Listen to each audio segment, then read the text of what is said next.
हरे राम राम राम हरे हरे।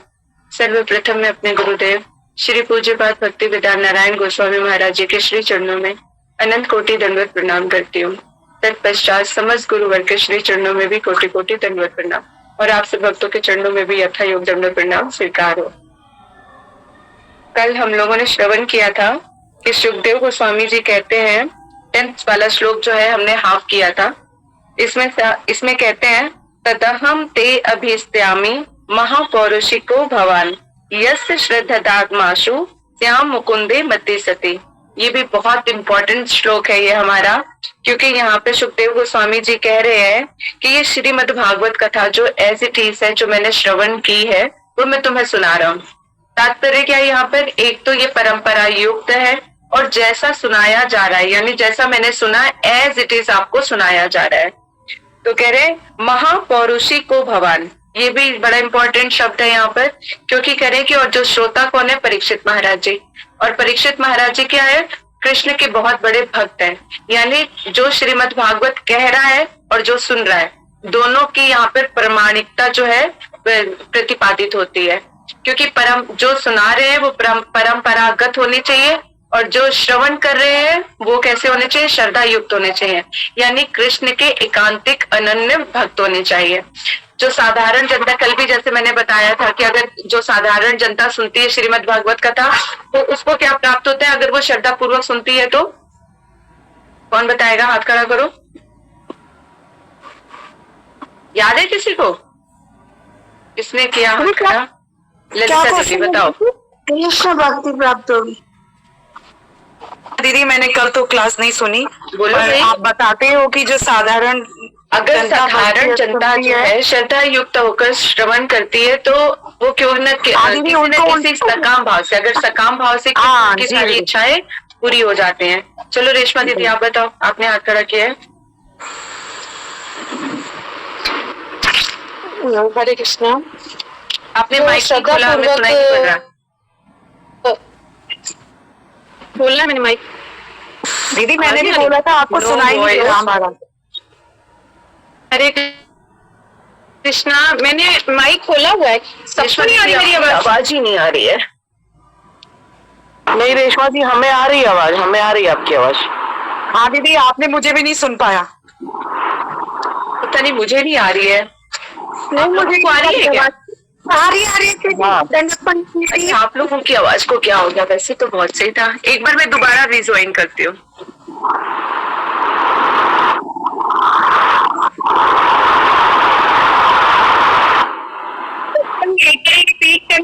क्या बोला था? हाँ मैंने बोला था कि जो सकाम भाव वाले सुनते हैं उनको सांसारिक इच्छाएं जो मांगते हैं, जो सामान्य लोग होते हैं उनको वो प्राप्त होती है, पर दीदी को सुनाई नहीं दी।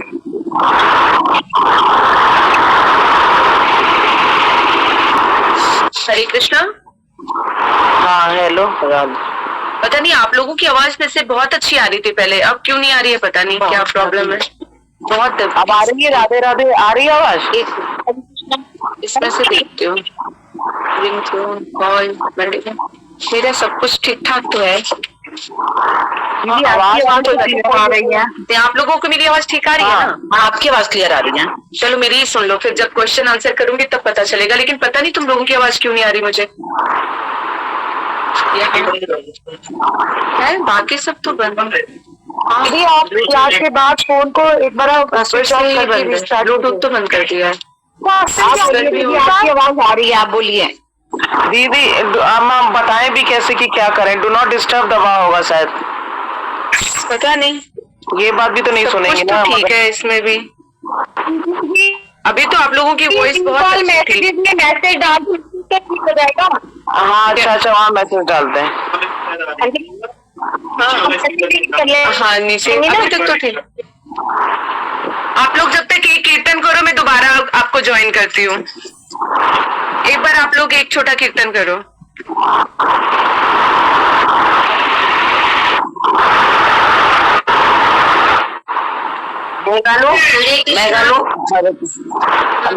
जो पर न्यू लोग को चांस देते हैं, न्यू लोगों को चांस दे देते। रेशमा दीदी भजन कोई भजन गाइए, एक एक चांस सबको मिलना दे। मैं राधा जी के पर्सनल में लिख देते हैं यहाँ, तो वो देखेंगे नहीं।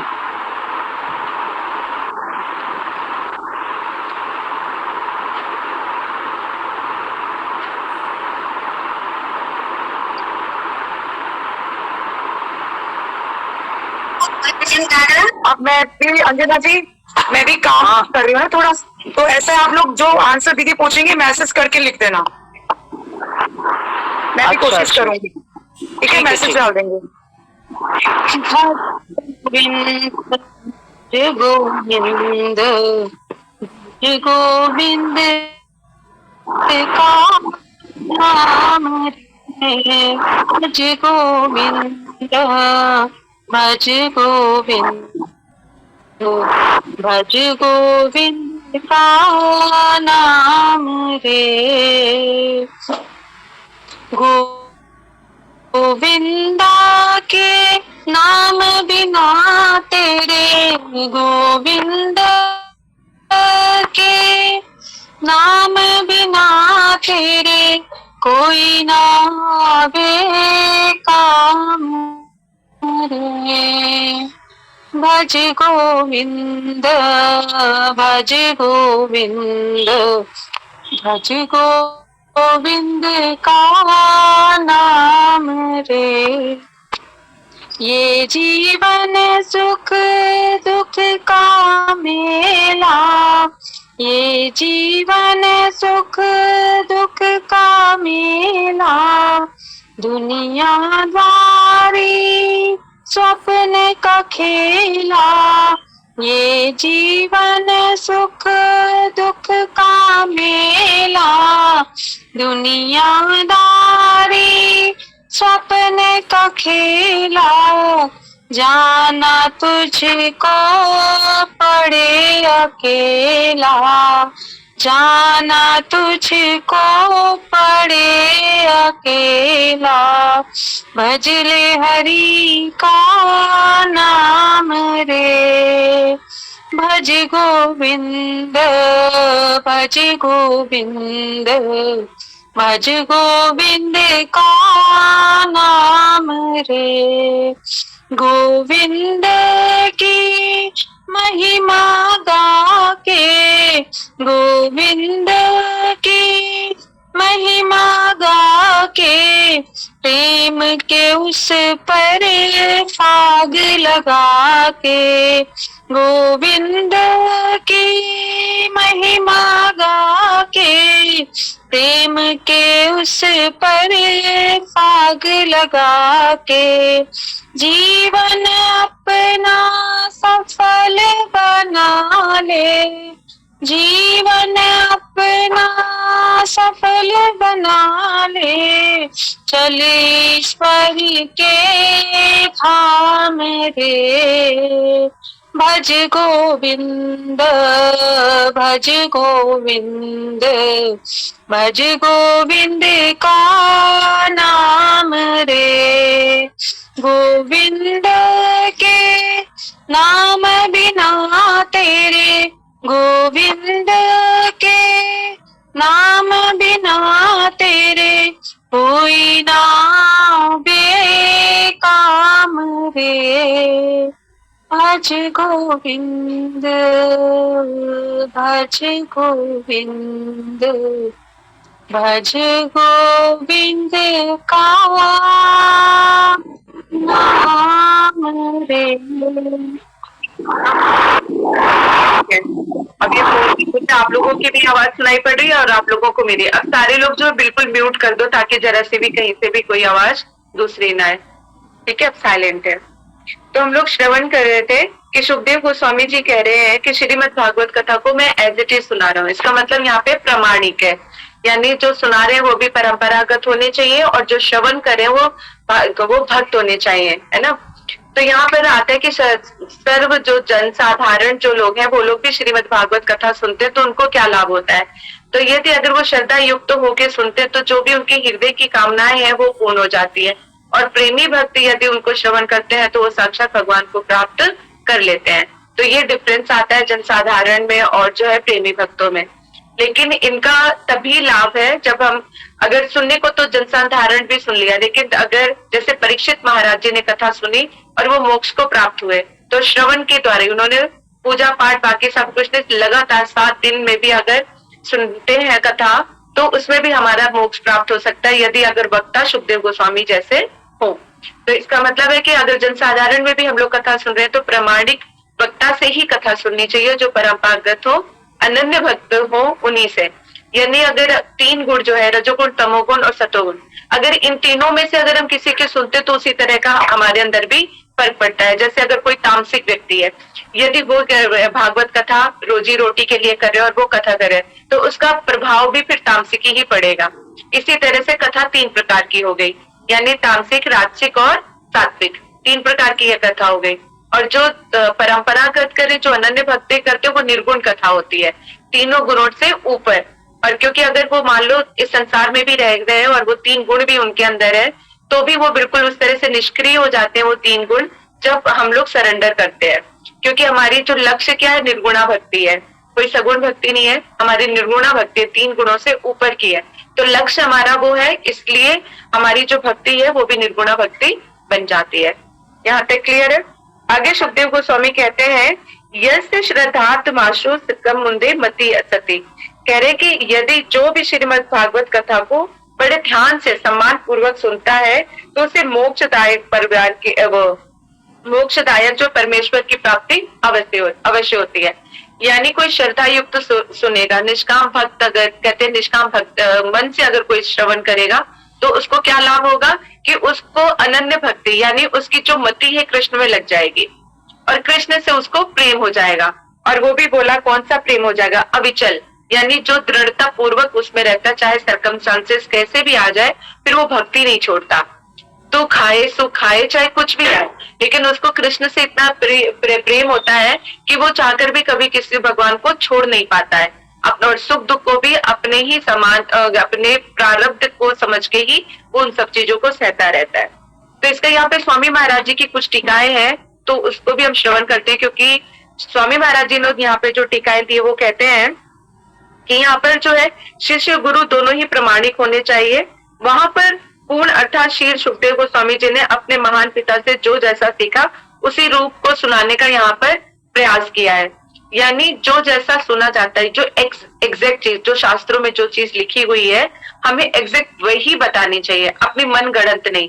जहां पर कई बार देखी जाती है कि श्लोक वही होता है, लेकिन कहीं ना कहीं जाके मनमाने ढंग से उसकी व्याख्या की जाती है, तो वो नहीं होना चाहिए। तो वो ज्यादातर हमें कहाँ से श्रवण करने को मिलेगा, जो प्रमाणिक होगा वही आपको हृदय से जो है, जो शास्त्र के वचन है उन्हीं के अकॉर्डिंगली सुनाएगा, नहीं तो मनमाने ढंग से उसको मोल्ड कर दिया जाता है। जैसे अभी आप लोगों ने देखा होगा एक मूवी आई है, OTP आई है, पता नहीं किस पे आई है, महाराज करके, है ना, एक महाराज आई है। उसमें उन्होंने देखा कि उस चीज में दिखाया है, और ये रियल स्टोरी बेस्ड है, इसीलिए मैं इसको यहाँ पर लेकर आ रही हूँ, क्योंकि उनके और हमारे वल्लभाचार्य चार्य, क्योंकि वो हमारे वैष्णव है और वल्लभाचार्य संप्रदाय से युक्त है वो वाली जो मूवी है। तो उनके वहां पर जो है जगन्नाथ जी की जो है पूजा, श्रीनाथ जी की पूजा होती थी।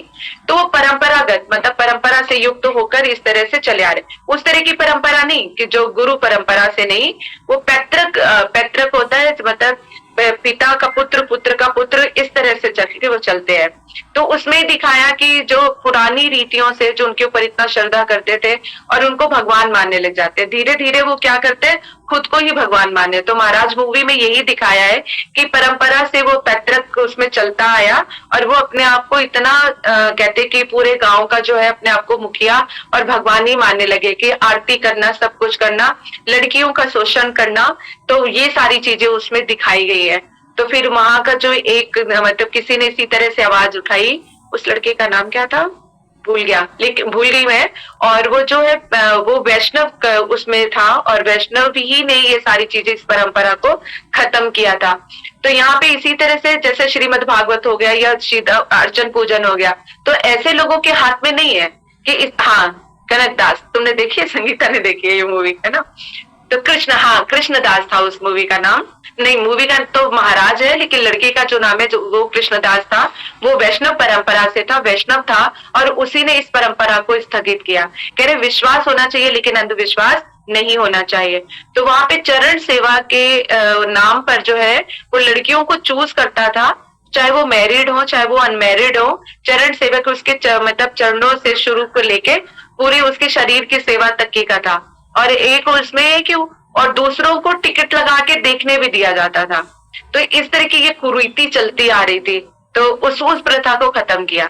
इसीलिए यहाँ पर जो देख रहे कि अगर इस तरह के नामी जो होते, यानी उन गांव में इतना ज्यादा उस चीज का प्रचार था कि कोई भी अपनी स्त्री को ऐसे ही भेज देता था, और बड़े सौभाग्यवान समझा जाता था अपने आप को कि वहां पे उनको मतलब और बड़ा मतलब कोई अगर किसी को बुलाते थे या चूज करता था तो वो अपने आप को बड़ा भाग्यशाली समझती थी कि मुझे जो है चरण सेवा मिली।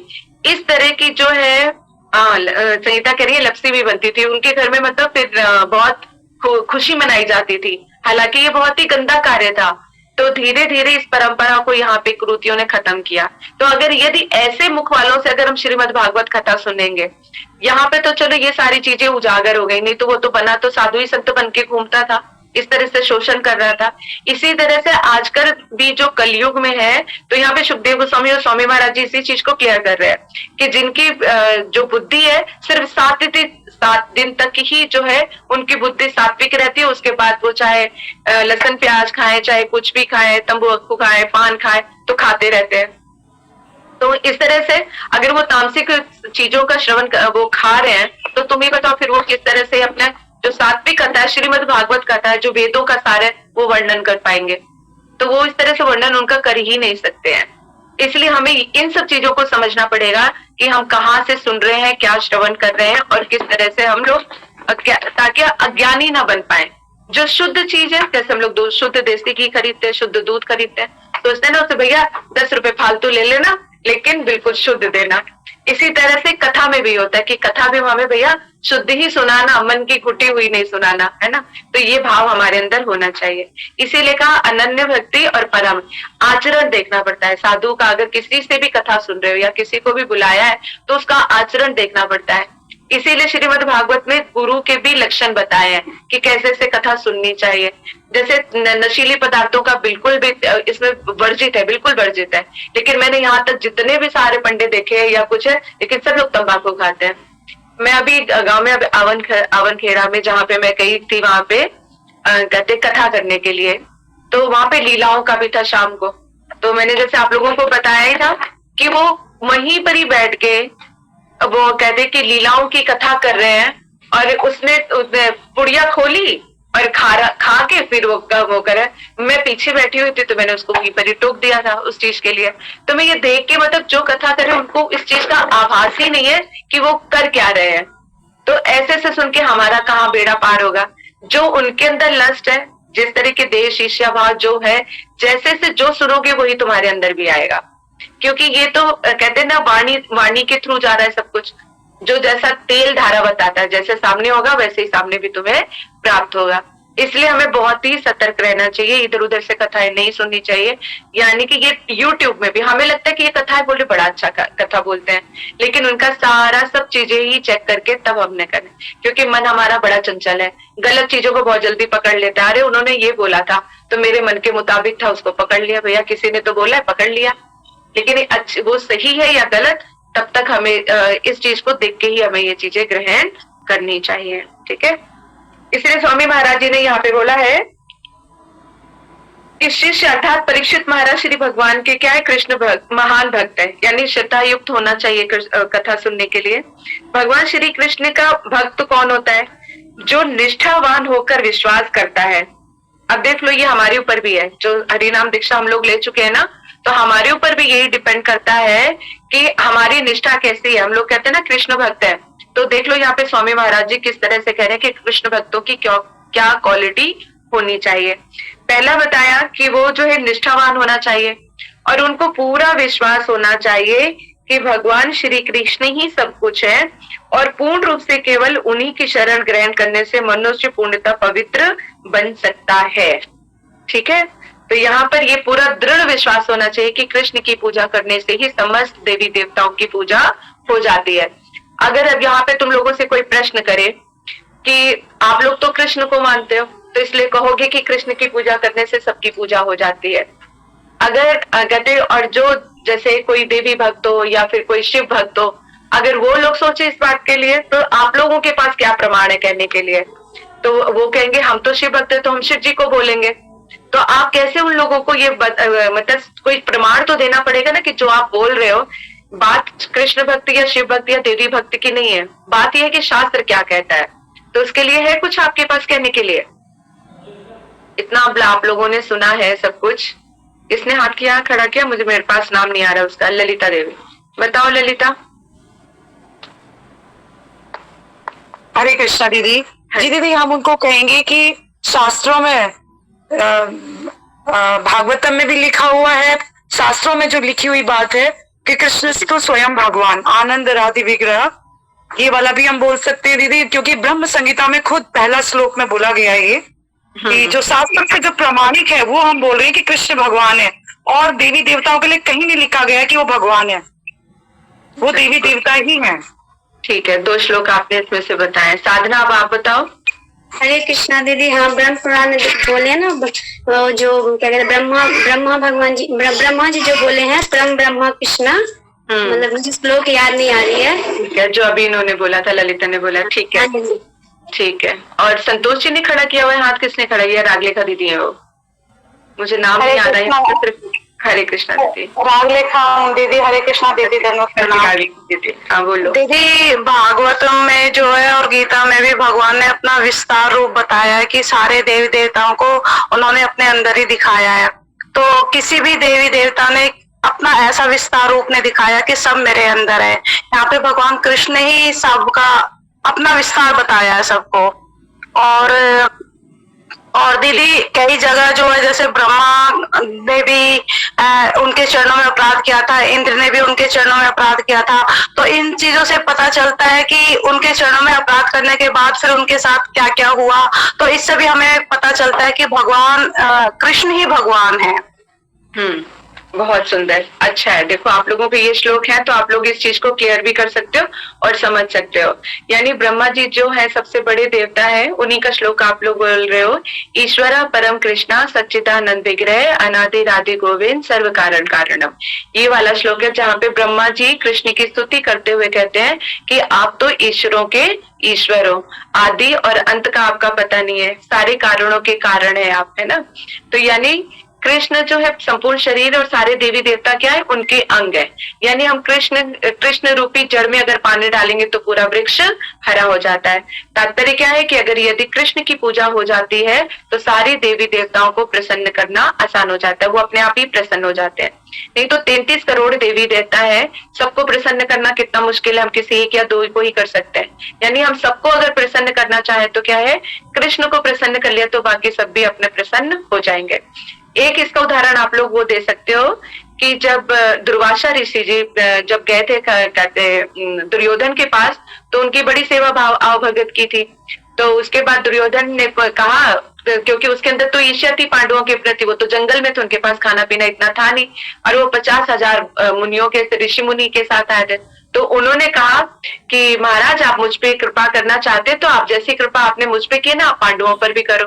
क्योंकि दुर्योधन को पता था कि वो जंगल में रह रहे, इतने सारे लोगों को खाना कहाँ से खिलाएंगे, और दोपहर का समय हो चुका था। द्रौपदी ने अपनी बुटैया धो के रख दिया था, उसके बाद वो कुछ खाना नहीं बना सकती थी। तो इतने में जब वो वहां पर जाते हैं तो कहते हैं अच्छा ठीक है, दुर्वासा ऋषि जी पहुंच जाते हैं वहां पर, और युधिष्ठिर महाराज जी को कहते हैं कि तुम भोजन की तैयारी करो, हम यमुना स्नान करके आते हैं। अब इतने में परेशान कि अब क्या करें भैया, बुटैया धो के रख दिया, खाने के लिए कुछ है नहीं, और दुर्वासा ऋषि का क्रोध बड़ा वो है, 2 मिनट में वरदान भी दे देते और 2 मिनट में सब कुछ भस्म भी कर देते हैं। तो युधिष्ठिर महाराज जी कह रहे थे आज तो हमारी मृत्यु निश्चित है, क्योंकि अब हम तो खिला नहीं पाएंगे, वो क्रोध हो जाएंगे और हमारे ऊपर जो है सारी चीजें आ जाएंगी। तो इसके बाद फिर क्या हुआ था, फिर द्रौपदी के पास गए कि द्रौपदी अगर तुम ही कुछ कर सकती हो, नहीं तो हमारे पास तो कोई वो है नहीं। तो द्रौपदी ने कहा मैं क्या कर सकती हूँ, कहते पुकारो अपने सखा को। क्योंकि द्रौपदी से कृष्ण जो है, वैसे तो अर्जुन के भी बहुत प्यारे सखा थे, लेकिन द्रौपदी से भी उनका बड़ा विशेष प्रेम था। हाँ, द्रौपदी ने फिर स्मरण किया कृष्ण को कि कृष्ण अब तो हमारी लाज आपके हाथों में। बेचारे खाना खा रहे थे सो द्वारिकापुरी में, जैसे ही द्रौपदी ने स्मरण किया वो तुरंत पहुंच गए। और तुरंत पहुंचते ही क्या कह रहे हैं कि द्रौपदी बड़ी तेज भूख लगी है, अपना खाना छोड़ कर रहा, मुझे खाना दे दो। तो द्रौपदी अपना माथा पटकने लगी, द्रौपदी कहते प्रभु कौन सी लीला कर रहे हो, तुम्हें इसीलिए तो बुलाया कि घर पे कुछ खाने के लिए नहीं, ऋषि मुनि जी आने वाले हैं, अगर आप ही ऐसे करोगे तो फिर कैसे, आपको तो बचाना है इसमें से। अच्छा, कहते अपनी बटुइया तो लाओ। कह रहे वो मैंने धो मांज के रख दी है। कहते कोई बात नहीं, तुम उठा के लेकर आओ। तो वो लेकर आती है। द्रौपदी से जब अपनी बटुइया लाके देती है तो कृष्ण उसमें देखते एक छोटा सा साग का पत्ता जो है बटुइया के अंदर लगा होता है। तो उसके बाद वो उस साग को खुरच के वो खा लेते हैं और एक गिलास पानी पीते हैं और कहते हैं अहम तृप्ति, मैं प्रसन्न हुआ, मैं तृप्त हो गया। कृष्ण के वो मुंह में डालते ही, पानी डालते ही वहां पे जो 50,000 ऋषि थे उनका पेट कुप्पे की तरह फूल गया। उनको एक डुबकी लगते ही लगा कि पूरा पेट भर गया, उसके अंदर एक पानी की बूंद तक जाने का नहीं था। तो इतने में उनका जब पेट भर गया तो उनको लगा अरे हमारा तो पेट अब भर गया है, अब वहां पे युधिष्ठिर महाराज जी खाना खिलाएंगे तो खाने में बिल्कुल जगह नहीं है। तो इतने में अब कृष्ण कहते जाओ उनको बुला लाओ। भीम को बोलते तुम जाओ, गदा अपने इसमें हाथ में रखना और ऋषि मुनि को जाके बुला कर लेकर आओ। तो इतने में वो बुलाने के लिए जाते हैं। तो लेकिन यहाँ पे सब चिंता करे, खाना है नहीं, प्रभु पता नहीं कौन सी लीला रच रहे। कृष्ण को तो पता चल गया मैंने खा लिया तो पूरा संसार जो है संतुष्ट हो गया है। तो उसके बाद वो जब वहां पर जाते हैं तो गदा को देख के जब दुर्वासा ऋषि देखते हैं फिर भीम गदा लेके चले आ रहे हैं। कह रहे ये तो खाना खाने को बुलाने के लिए आ गए, खाने में पेट जगह है नहीं, कह रहे बड़ा ही मुश्किल हो जाएगा। तो सारे ऋषि मुनि कहते महाराज जी हम भाग चलते हैं यहीं से। तो सारी नदी से निकल निकल के वो सारे सब कुछ क्या है वो भाग खड़े हुए। तो यहाँ पर ये तो श्रीमद् भागवत का है, तो इसमें से ये प्रमाण है कि कृष्ण के खाने से सारे जो है तृप्त हो गए। इसी तरह से कृष्ण की पूजा करने से भी सारे देवी देवता जो है संतुष्ट हो जाते हैं और उनको संतुष्टि प्राप्त हो जाती है। भगवत गीता में भी दिखाया कि उन्होंने सारा ब्रह्मांड का स्वरूप दिखाया, सब कुछ कृष्ण के अंदर ही है। इसलिए यहाँ पे जो कृष्ण भक्त हैं और जो भी भक्ति करना चाहते हैं, अपना परम कल्याण चाहते हैं, तो उनको इस विश्वास के साथ कृष्ण के साथ जुड़ना पड़ेगा कि कृष्ण ही सर्वस्व है और इन्हीं के प्रसन्न होने से पूरी दुनिया प्रसन्न हो जाती है। तो इधर उधर कहीं भटकने का कोई चांस नहीं रह जाता है। तो उनको ये दृढ़ विश्वास होना चाहिए। आगे कहते हैं और कहते केवल उन्हीं की शरण लेने से मनुष्य पूर्णतः पवित्र व्यक्ति बन सकता है, नहीं तो पवित्रता नहीं आ सकती। क्योंकि जैसे गंगा जी पे स्नान करने जाते हैं तो स्नान करने से क्या होता है हमारे पाप धुल जाते हैं, पाप करने की वृत्ति नहीं जाती। ललिता पूछो क्या पूछ रही हो। हरे कृष्णा दीदी, मैं कह रही थी भस्मासुर का भी उदाहरण आ सकता है ना, जिसने कि शिवजी से वरदान लेके उन्हीं को ही भस्म करने का, उनकी पत्नी को हड़पने का सोच लिया और फिर वो ऐसा वरदान दे दिया शिवजी ने, तो वो परेशान होके फिर वो भगवान के पास ही गए और शिव कृष्ण ने फिर वो अवतार लेकर के ये वाला एग्जाम्पल हम उदाहरण तब दे सकते हैं जब उसमें भगवान की और देवी देवताओं से मांगने के ऊपर के कोई प्रश्न करता है कि भगवान से मांगने में भगवान वो देते हैं जिसमें हमारा कल्याण होता है, देवी देवता वो देते हैं जो हम चाहते हैं। अब उनको देवी देवताओं से मतलब नहीं है कि आपने जो मांगा वो आपको दे दिया, अब वो आपके लिए अच्छा है या बुरा वो विचार नहीं करते हैं, लेकिन भगवान विचार करते हैं। तो जैसे क्या उदाहरण दिया यहाँ पे भस्मासुर का जो दिया जा रहा है, तो वो शिव जी की आराधना किया करते थे और शिव जी की कड़ी आराधना करने के बाद जब भगवान प्रसन्न हो गए, भोलेनाथ बाबा को आना पड़ा। तो भस्मासुर से पूछा तुम्हें क्या चाहिए, तो उनको पार्वती जी ही पसंद आ गई थी, असुर को, राक्षस को। तो कहते और मन में विचार करने लगा, उन्हीं की तपस्या की, उन्हीं की पत्नी के ऊपर नजर है और सोचते अगर ये शिव जी को मैं भस्म कर दूं तो इनकी पत्नी मेरी हो जाएगी। तो इस तरह से मतलब शिव जी ने सोचा नहीं कि ये ऐसा भी कुछ कर सकता है। उन्होंने बोला कि भस्म के मैं जिसके भी सर के ऊपर हाथ रखूं वो भस्म हो जाए। भोलेनाथ बाबा तो भोलेनाथ बोलते तथास्तु, कहते अच्छा ठीक है। अब भस्मासुर कहते फिर हट जाओ साइड में, अब मुझे तुम्हारी पत्नी चाहिए। अब कृष्ण तो भोलेनाथ बाबा अब उनके ऊपर हाजिर है कि तुम्हारे सर के ऊपर हाथ रख दो, तो वह कहते कि पत्नी तुम्हारी मेरी हो जाएगी। अब बेचारे भोलेनाथ बाबा अपने वरदान में फंस गए। अब आगे आगे वो भाग रहे हैं, उनके पीछे पीछे भस्मासुर। ये तो हाल हो जाता है जब राक्षस अपनी पर आ जाते हैं कि जिनकी पूजा करते हैं उनको भी नहीं बचते। तो इसी तरह से फिर जब भोलेनाथ बाबा ऐसे ऐसे इधर उधर भागे घूम रहे थे, क्योंकि वरदान दिया था, भक्त था, तो भोलेनाथ बाबा उसको कुछ अहित भी नहीं कर सकते थे। फिर विष्णु भगवान के पास गए, कह रहे कुछ तो अपनी लीला रचो। तो कहते अच्छा ठीक है।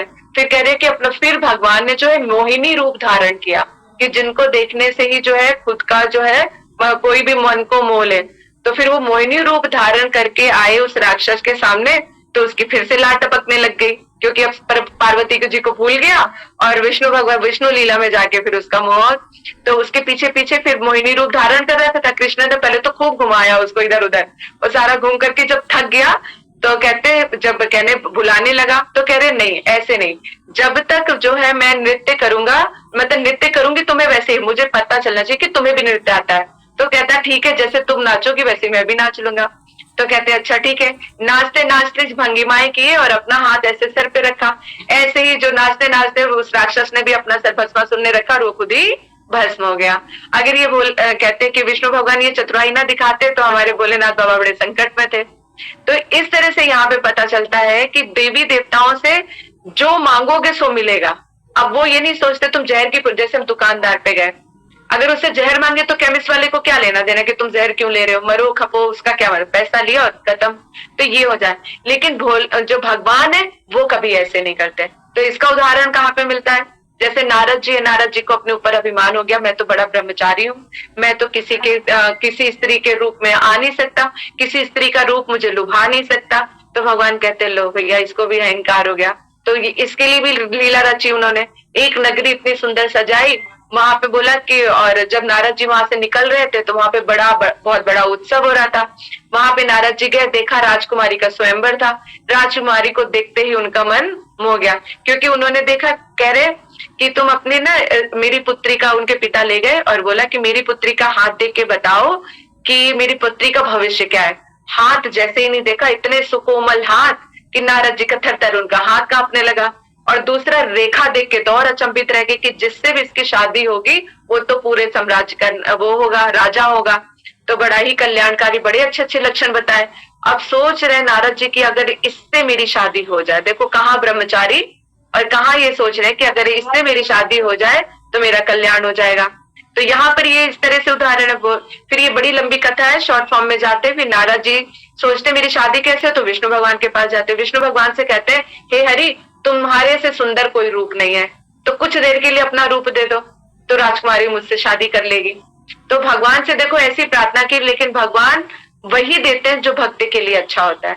तो उन्होंने बोला हरि, एक हरि का दूसरा मतलब होता है बंदर, तो भगवान कहते तथास्तु। तो उनका बंदर का रूप दे दिया और नारद जी को लग रहा है कि मेरे जैसा कोई सुंदर नहीं है।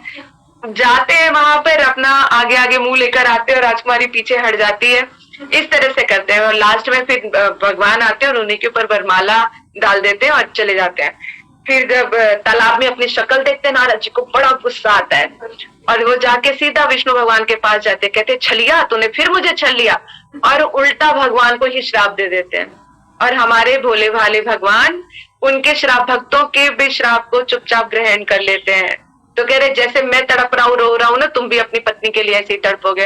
तब वो राम जी के बनकर आए थे और उन्होंने अपनी पत्नी के वियोग में उन्होंने आंसू बहाए थे। तो भगवान के जैसा दयालु और कृपालु देखो कौन हो सकता है भगवान। क्योंकि अगर इस तरह की लीला नहीं रचते, जैसे ही उन्होंने श्राप दे दिया नारद जी को एहसास हो गया मैंने बहुत बड़ा गलत काम किया है। तब उनको पता चला मैं तो ब्रह्मचारी हूँ, भगवान की सेवा में लगा हुआ हूँ, अगर शादी हो जाती मेरी तो मैं गृहस्थी में फंस जाता, फिर भगवान का भजन कैसे करता। तो विष्णु भगवान ने उनको गिरने से बचाया। तब उनको एहसास हुआ तो उनको बड़ा दुख हुआ कि प्रभु मैंने आपको कैसे ये बोल दिया। कहते लेकिन कोई बात, यानी भगवान अपना हित कर जाते हैं लेकिन भक्त का हित नहीं होने देते। लेकिन जो देवी देवता है वो जो मांगो को दे देंगे, उनसे मतलब नहीं है कि तुम उसका क्या करोगे और क्या नहीं करोगे। ये डिफरेंस समझ में आया अच्छी तरह से? अभी आपने कुछ पूछना है या आपने हाथ खड़ा किया हुआ है पहले वाले से ही? नहीं दीदी, मुझे एक पॉइंट और बोलना था कि जैसे आपने पूछा कि भगवान कृष्ण को ही हम भगवान कैसे माने, तो एक पॉइंट ये भी हो सकता है कि मैया यशोदा ने उनके मुख के अंदर पूरा ब्रह्मांड देखा था, तो ये भी एक पॉइंट हो सकता है दीदी। हाँ बिल्कुल, इस तरह के अनेक हैं, शास्त्रों में बहुत सारे प्रमाण है और इन सब मतलब इन्हीं सब चीजों को देख के हम लोग जो समझ रहे, अगर सत्संग नहीं सुनेंगे, कथा नहीं सुनेंगे तो कैसे पता चलेगा कि शास्त्र हमें क्या बताते हैं। इसीलिए कहा गया सत्संग की आधी घड़ी भी या आधा क्षण भी आगे आने वाला है, कि एक क्षण में भी भगवत प्राप्ति हो सकती है यदि हृदय उस तरह का हो जाए तो। जैसे कल भी हम लोग डिस्कस कर रहे थे ना कि कितना टाइम लगेगा, कितने जन्म लगेंगे क्या, तो देखो शास्त्र भी प्रमाणित करता है कि तुम्हारे हृदय और मन के ऊपर ही है। जिस दिन पूर्ण शरणागत हो गए उसी दिन भगवान की प्राप्ति हो जाती है। ये प्रैक्टिस ही करते करते हमें जन्म जन्म लग जाते हैं। तो इस तरह से भगवान ने यहाँ पे अनेक अनेक इस तरह के उदाहरण है। तो हमारे कृष्ण ही सर्वस्व है, उन्हीं को जो कहते हैं, जिनको सब ने, ऋषि मुनियों ने, सारे देवी देवताओं ने जिनकी आराधना करते हैं वो परम कृष्ण ही है। और उन्हीं की सेवा करते हुए जिनकी बुद्धि कृष्णमयी हो जाती है तो फिर कुछ और पाने के लिए रह ही नहीं जाता है। तो इसलिए अनन्य भक्ति, उन्हीं को शरणागत करके अपने जीवन के सारे कर्तव्यों को निर्वाह करते हुए भगवान का भजन करते हुए ही आगे हमें बढ़ना चाहिए। ठीक है, कहते इसी तरह से पूर्णतः भक्ति पवित्र बन सकता है, नहीं तो पवित्रता नहीं आ सकती। निर्गुण बने बगैर ये 3 गुणों को कौन शांत कर सकता है? निर्गुणा अगर हमारी लक्ष्य होगा तभी हम इन 3 गुणों को शांत कर पाएंगे। तो भगवान श्री कृष्ण के प्रति ऐसी अविचल श्रद्धा मनुष्य श्रीमद् भागवतम का देवता बन जाता है। इस तरह की श्रद्धा जब आ जाती है तब वो एक्चुअल में श्रीमद् भागवत कथा सुनने का अधिकारी बनता है, नहीं तो यहाँ से सुनी और ऐसे निकल जाता है। फिर कहते हैं श्री सुखदेव गोस्वामी जैसे भक्त से श्रीमद् भागवत सुनता है उसके लिए अंत में मोक्ष प्राप्त करना उसी तरह प्रकार निश्चित है जिस प्रकार महाराज परीक्षित ने प्राप्त किया था। तो ये हमारे पास साक्षात इस चीज का उदाहरण है। यानी सुखदेव गोस्वामी जैसे परंपरागत भक्त से यदि हम कथा सुनते हैं तो जैसे परीक्षित महाराज जी ने 7 दिन में ही भगवत प्राप्ति कर ली थी, मोक्ष प्राप्त कर लिया था, उसी तरह से निश्चित है यदि कोई श्रद्धा युक्त होकर इस तरह से श्रवण करेगा सरेंडर करके तो उनका लाभ निश्चित है, इसमें कोई भी संदेह नहीं है। यदि हम लोग अब 7-7 दिन की कथा कितने लोग सुन चुके हैं? हर साल ही होती है ना, 11 साल से इष्टो कैलाश में हो रही है, बाकी सब जगह भी हम कथा सुनते रहते हैं। अब तो यही नहीं पता कि हम लोगों ने कितनी भागवत कथा सुन ली है, लेकिन कितना परिवर्तन हो रहा है, कितना उस चीज को हमने ग्रहण किया है, कितना हमने सरेंडर किया है। हरि नाम दीक्षा आदि लेने के बाद भी अभी कृष्ण ही हमारे इष्ट है या सब भी है?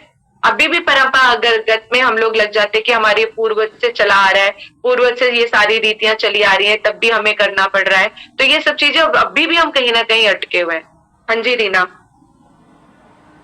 हरे कृष्ण जी, कोटि कोटि दंडवत प्रणाम। दीदी परीक्षित महाराज जी ने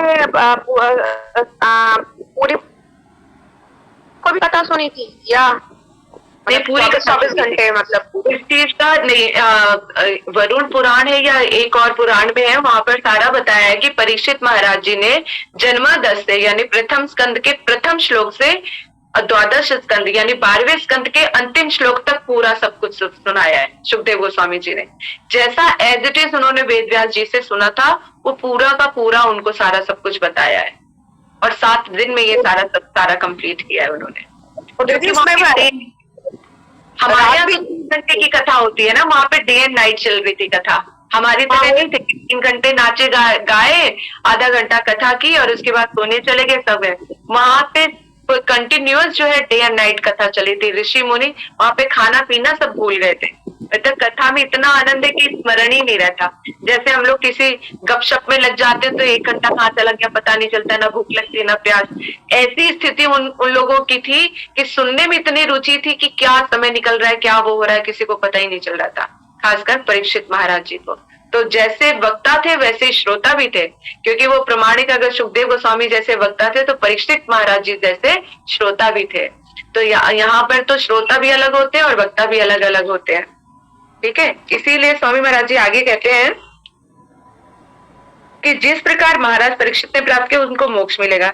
श्रीमद् भागवतम की व्यवसायिक वाचक तथा शुद्ध भक्त जिनकी श्रद्धा 1 सप्ताह पर श्रवण निर्भर करती है वो श्रील सुखदेव गोस्वामी और परीक्षित महाराज जी से अलग होते हैं। सुखदेव गोस्वामी जी ने कथा की उनके परीक्षित महाराज जी के कल्याण के लिए, जीवों के कल्याण के लिए। यहाँ पर श्रीमद् भागवत कथा होती है अपनी जेब भरने के लिए। कितना दोगे? 1 लाख, 2 लाख, 10 लाख पूरा। आजकल तो भागवत कथा 10-10 लाख में होती है, तो मैं तो सुन के ही हैरान रह जाती हूँ। तो और कथा वाचक भी जो कथा करते हैं उनके लिए भी चाहिए होता है ना। तो सब लोग आजकल जो है पैसे का व्यवसाय बन गया है। तो इनके अब जैसे कई बार एक कथा आते हैं ना जिसमें कहा था पंडित जी कथा कर रहे थे और उन्होंने बोला कि भैया आज एकादशी है, एकादशी की महिमा तो श्रीमद् भागवत में आती है अमरीश महाराज जी की। तो उन्होंने बोला कि आज एकादशी का व्रत है, कोई भी अन्न नहीं खाएगा। पंडित जी की पंडिताइन भी कथा सुन रही थी, तो मन में सोचा चलो आज तो पंडित जी कुछ खाएंगे नहीं क्योंकि एकादशी का व्रत है। तो उसने कुछ बनाया नहीं। शाम को जाके तो जैसे ही शाम को पंडित जी कथा करके जब पहुंचे तो अपनी जो कहते पंडिताइन से बोला चलो खाना लगाओ। तो पंडिताइन ने अपना सेब केला जो था फ्रूट वो उठा के रख दिया। कह रहे ये क्या है? कहते ये तो इस खाना खाने के बाद खाता हूँ। कह रहे आज आपने व्यास गद्दी पे बैठ के तो यही बोला था कि आज एकादशी का व्रत है, सब लोग होगा। कह रहे पागल है क्या? वो तो सबको कथा सुनाने वालों के लिए था, मेरे लिए नहीं है, ला खाना आराम से। तो बताओ ऐसे का क्या हाल होगा? जो शास्त्र में जो दिया गया है, जिसकी महिमा का बखान कर रहे हैं, वो तो इस नियम को मान नहीं रहे। और ये तो चलो कथा में ही मैं श्रवण किया, असलियत में भी ऐसा देखा कि जो वैष्णव के जो नियम है उन चीजों का कोई पालन नहीं करता। बिना पालन किए हुए कैसे सोने जैसा कोई आप इसका कोई अर्थ निकाल के दे देगा बताओ?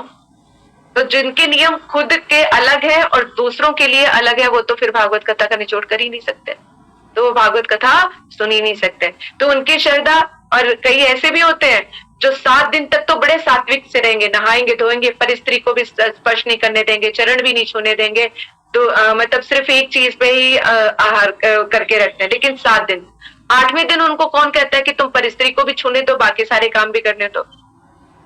होती है ना ये सब चीजें। तो जो निष्ठावान व्यक्ति होता है उसका आचार व्यवहार एक जैसा ही रहता है, सर्कमस्टांसेस चाहे कैसे भी हो, लेकिन उसका अपना आचार व्यवहार नहीं बदलता। वो जब तक प्रीति नहीं होगी, प्रेम नहीं होगा भगवान से, तब तक ये हृदय में नहीं आ सकता। नहीं तो वासना कामना हृदय में छुपी होती है, वक्त आने पर वो आगे आ जाती है। जैसे योगियों को ले लो, योगी जैसे विश्वामित्र है, उनसे बड़ा राज ऋषि उनको कहा गया, यानी पहले राजा थे फिर उसके बाद ऋषि बने वो। तो कितने बड़े ऋषि थे, कितने बड़े योगी थे, अपने सारी इंद्रियों को वश में कर रखा था। और क्या उनका इतना बल, इतना तपोबल उनका बढ़ गया था कि पृथ्वी से स्वर्ग तक की सीढ़ियां बना रहे थे। लेकिन मेनका ने क्या किया? आके ध्वंस कर दिया। एक रूप सुंदरी आई, सारा उनकी तपस्या पे पानी फेर दिया, बन गया स्वर्ग। तो क्या है, योगी लोग अपनी इंद्रियों को संयम करते हैं। जब वक्त आ जाता है तो फिर वो चीजें बाहर भी आ जाती हैं। लेकिन भक्त के अंदर क्या होता है? भक्त के अंदर वो वृत्ति ही खत्म हो जाती है। अगर शुद्ध भक्ति, सोहरी मुनि की भी है ना ऐसी कहानी, जो जल के अंदर तपस्या कर रहे थे। एक ऋषि थे, वो जल के नीचे बैठ के कर रहे थे, सौरभ ऋषि थे उनका वो था। तो इतने कितने सालों तक नीचे जल के अंदर बैठ के तपस्या कर रहे थे। एक मछली और मछली को मतलब मैथुन करते हुए देख लिया, उनके अंदर काम उत्पन्न हो गया। उन्होंने जाके 100 पता नहीं रानियों से शादी, 50 कन्याओं से, 50 कन्याओं से शादी की, बताओ। और कितने बड़े ऋषि थे। तो ऐसे योगी ध्यानियों से हमें बचना चाहिए, समझ आई बात? तो काम वासना को कंट्रोल करके फिर कभी जब वक्त पड़ता है तो वो आ जाता है, इसीलिए। लेकिन भक्त जो है इस तरह से कंट्रोल नहीं करता, वो भक्ति में प्रवृत्त होता है। यानी संसार से जो विरक्ति, योगी लोग होते हैं जो संसार छोड़ के जंगल में चले जाते हैं और वहां पे तपस्या आदि करते हैं, तो फिर वहां पे कोई स्त्री नजर आ जाए या कुछ आ जाए तो उनका हाल फिर बुरा हो जाता है। इसलिए वृत्ति चेंज होती है, यानी मन से आसक्ति ही हट जाती है। फिर वो चाहे गृहस्थ में रहे, चाहे वो जंगल में रहे, फिर उसका कोई बाल बांका नहीं कर सकता। ऐसे ऐसे बहुत सारे कहते उदाहरण भक्तों के रहे हैं कि जहां पर जो अगर एक बार कृष्ण भक्ति में आ गए या उन्होंने भक्ति किया, तो चाहे उनके अंदर सुंदरियां भी हो, चाहे कोई भी हो, लेकिन कभी भी उनका बाल बांका नहीं कर पाए। सबसे बड़ा उदाहरण कौन है? जीते जाग में रघुनाथ दास गोस्वामी। रघुनाथ दास स्वामी एक इतने बड़े भक्त थे, राज परिवार से थे, तो हमेशा उनके कृष्ण प्रेम की भक्ति इतनी चढ़ी हुई थी कि वो हमेशा भाग जाते थे कि मुझे तो भक्ति करनी है, भक्ति करनी है। तो घर वालों ने क्या सोचा कि चलो भैया एक अप्सरा जैसी सुंदर लड़की से शादी कर दे तो ये बंध जाएगा। लेकिन तो क्या रघुनाथ दास गोस्वामी को कोई बांध पाया? नहीं बांध पाए। ना उनको धन बांध पाया, ना अप्सरा जैसी पत्नी बांध पाई, कोई नहीं बांध पाया। वो फिर भी भगवान के प्रेम में विहल होके चले गए, वृंदावन आ गए। तुलसीदास जी और दूसरे थे, उनसे तो अपनी पत्नी में भी बड़ी आसक्ति थी। और दूसरे भी एक और थे बिलमंगल ठाकुर जी, हाँ, तो रात में इस तरह से, तो ऐसे से बहुत सारे उदाहरण है। लेकिन जो कृष्ण प्रेम में जो पागल हुआ ना, तो कृष्ण से बड़ा पागल करने वाला किसी और ने फिर नहीं देखा। जो कृष्ण के प्रेम के चक्कर में पड़ गया, उसने फिर किसी और से प्रेम नहीं कर पाया, है ना। तो अगर इस तरह की भक्ति देखी जाती है तो इनमें ही देखी जाती है, नहीं तो अनेक ऐसे उदाहरण पड़े हुए हैं जहां पे मन का भटकाव हो जाता है। ठीक है, इसलिए कहा जिनकी श्रद्धा एक सप्ताह पर निर्भर करती है वो सुखदेव और परीक्षित महाराज जी से अलग होते हैं। ना तो उनको मोक्ष मिलता है और ना ही कुछ मिल पाता है, इसका उनके बल्कि जो विकार होते हैं मन में वही जागृत हो जाते हैं। ऐसी कथाओं लीलाओं से सुनने से कुछ भी हमें प्राप्त नहीं होता है। हाँ, लेकिन एक कारण, एक चीज है, मान लो वक्ता भी खराब है, श्रोता भी बहुत सारे हैं, लेकिन कोई सरल व्यक्ति को पता चला जिसका हृदय बड़ा निष्काम है, उसको पता चला कि आज ना कृष्ण की यहाँ पे कथा हो रही है, वो गलती से वहां पे पहुंच गया, है ना। अगर जब वो वहां पे पहुंच गया तो वक्ता भी चाहे कैसे, अनेक श्रोता भी है कैसे नहीं, लेकिन जब कृष्ण कथा हो रही होती है तो वो बड़ा ही आनंदित होता है, क्योंकि उसका सरल हृदय वो कृष्ण को कृष्ण कथा की तरह ले रहा है। वो जहर है लेकिन अमृत समझ के पी रहा है, तो उसका निश्चित रूप से कल्याण है। जैसे ही वो कथा को प्रवेश करेगा तो उसके जो अंतर आत्मा है वो भगवान उसको ऐसे भक्त से मिला देंगे या ऐसी जगह ले जाएंगे जहां पे शुद्ध भक्ति की धारा निकल रही हो। जैसे मीरा जी को जो राणा जी ने पिलाया वो तो जहर था कि अमृत था? जहर था, लेकिन मीरा जी ने क्या समझ के पिया कि ये मेरे कृष्ण का चरणामृत है, तो वो क्या बन गया? चरणामृत। इसलिए अगर कोई ये कहता है ना कि इसके भटकाने से मैं भटक गया, तो ये बहुत गलत बात है। कोई किसी के भटकाने से नहीं भटकता, खुद इंसान भटकना चाहता है तभी वो भटकता है, नहीं तो चाहे कितना ही कुछ कर लो। मतलब जो भक्ति में नहीं आना चाहते उनको जबरदस्ती भला ले आओ, कोई आ जाए, नहीं आएगा ना, क्योंकि जब तक खुद कोई नहीं कुछ करना चाहता दूसरे से कोई कुछ करा नहीं सकता। जब खुद कोई भटकना चाहता है तभी होता है। संगत का भी थोड़ा असर होता है, देखते देखते फिर उसको वो नॉर्मल लगने लग जाती है चीजें, तो उनको लगता है ये सब चीजें नॉर्मल ही है, तो फिर वो फिर गलत सलत में डिफरेंस करना भूल जाता है। इसलिए संगत भी अपनी अच्छी रखनी चाहिए। ठीक है, तो श्री सुखदेव गोस्वामी जी और महाराज परीक्षित से अलग होते हैं। श्री व्यास जी ने सुखदेव गोस्वामी को जन्मदास, अच्छा ये वाला सारा श्लोक जो है उन्होंने उसी तरह से बताया। दूसरे शब्दों में कहा जाता है कि पुरुष अर्थ का मतलब क्या होता है? भोक्ता, और महापुरुष का मतलब क्या हो गया? परम भोक्ता। यानी भोक्ता का मतलब यहाँ पे क्या, जो संसार के सुखों को भोगना चाहता है तब वो भोक्ता है ना। हम तो है भगवान के दास, सब कुछ तो भगवान ने बनाया है, भगवान ने ही सारी चीजें दी हैं, तो सबसे पहला भोग क्या लगना चाहिए? भगवान को, उसके बाद हमें खाना चाहिए, तब तो वो फलित होता है। लेकिन जब ये इंसान सोचता है कि ये सब कुछ तो मेरा ही तो किया धरा है, मैंने ही सारा सब कुछ किया तो मैं ही इसका भोग करूंगा, तो यहाँ पे लग जाता है अपराध। भगवान के प्रति अपराध लगने से फिर धीरे धीरे धीरे धीरे यही हमारे सारे अवगुणों की खान बनता जाता है, देश, ईर्ष्या, लोभ, मोह, इसी में संसार में हम धीरे धीरे धीरे इतना फंस जाते हैं कि बस फिर हमें जो हमारा अपना घर परिवार और जो संसार होता है बस वही नजर आता है, भगवान बिल्कुल अलग थलग हो जाते हैं। इसलिए भगवान का ही दिया हुआ है, घर भी भगवान का, सबसे बड़ी बात है शरीर भी भगवान ने दिया है ना। भगवान ना चाहते तो कोई एक पुर्जा ढीला कर देते, एक आंख ना देते, जबान ना देते, हाथ ना देते, पैर ना देते, तो हम क्या ही कर लेते। तो भगवान ने जो सब कुछ दिया है तो सबसे पहले भगवान को अर्पित करके फिर हमें उसका भोग करना चाहिए। ठीक है। इसी तरह से अब सुखदेव गोस्वामी जी दूसरा श्लोक है, 11वां श्लोक। इसमें कहते हैं एतन नानानाम इच्छताम अकुतभयम योगिनाम नृपे निर्णितम हरि नाम अनुकीर्तनम। यानी एतन निर्वृत्ति माना नाम इच्छताम अकुत भयम, अर्थात इसमें क्या बता रहे हैं? जो समस्त भौतिक इच्छाओं से पूरी तरह से मुक्त है। निर्वृत्ति माना नाम का मतलब है यहाँ पे जो समस्त भौतिक इच्छाओं से पूरी तरह से मुक्त है। और यहाँ पे आ गया इच्छिताम, जो समस्त प्रकार के भौतिक भोग से इच्छुक है, यानी जिनकी भौतिक कामना, भौतिक यानी संसार की कामनाओं को भोगने के लिए जो जिसका मन करता है और जो उन सब चीजों से मुक्त है उनके लिए बोला। और यह योगी नाम, यानी जो आत्म तत्व को समझ के पूरी तरह से संतुष्ट है। 3 तरह के भक्तों के नाम लिए यहाँ पे। निरिप निर्णितम हरि नाम अनुकीर्तनम। यहाँ पे श्री भगवान के नाम की महिमा को यहाँ पे प्रकाशित कर रहे हैं। ये श्लोक बड़ा इंपॉर्टेंट है।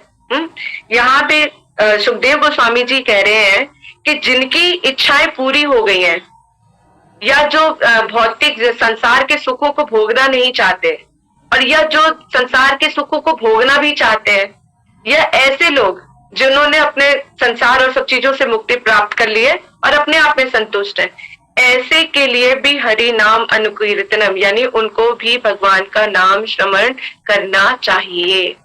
ये भगवान का नाम जो है तीनों प्रकार के व्यक्तियों के लिए है, चाहे वो संसार में है, संसार से आसक्त है, या विरक्त है, या पूरी तरह से भगवान में भी संतुष्ट हो तो भी। ये भक्ति कहाँ तक चलती है? ब्रज की भक्ति तक जाती है। वहां पर भी ब्रजवासी क्या कर रहे हैं? कृष्ण का ही नाम श्रवण कर रहे हैं, सदैव उनका कृष्ण का ही चिंतन कर रहे हैं। तो इसलिए भगवान का नाम हमें हर पल कीर्तन करना चाहिए। यानी जो भी अपने दुखों से मुक्त होना चाहते हैं, संसार से मुक्त होना चाहते हैं, अपना कल्याण चाहते हैं, तो उनको भगवान के नाम का कीर्तन सदैव करना चाहिए। यानी कोई भी ऐसा पल नहीं होना चाहिए जब भगवान का नाम ना लिया जाए। चलते फिरते, उठते बैठते, क्योंकि कोई भी काम करो, झाड़ू लगा रहे हो तो हरे कृष्णा महामंत्र करते जा रहे हो, घास काटो तो तुम कर सकते हो, खाना बनाओ तो कर सकते हो। ऐसी कौन सी वस्तु है जहाँ पे भगवान का नाम नहीं हो सकता?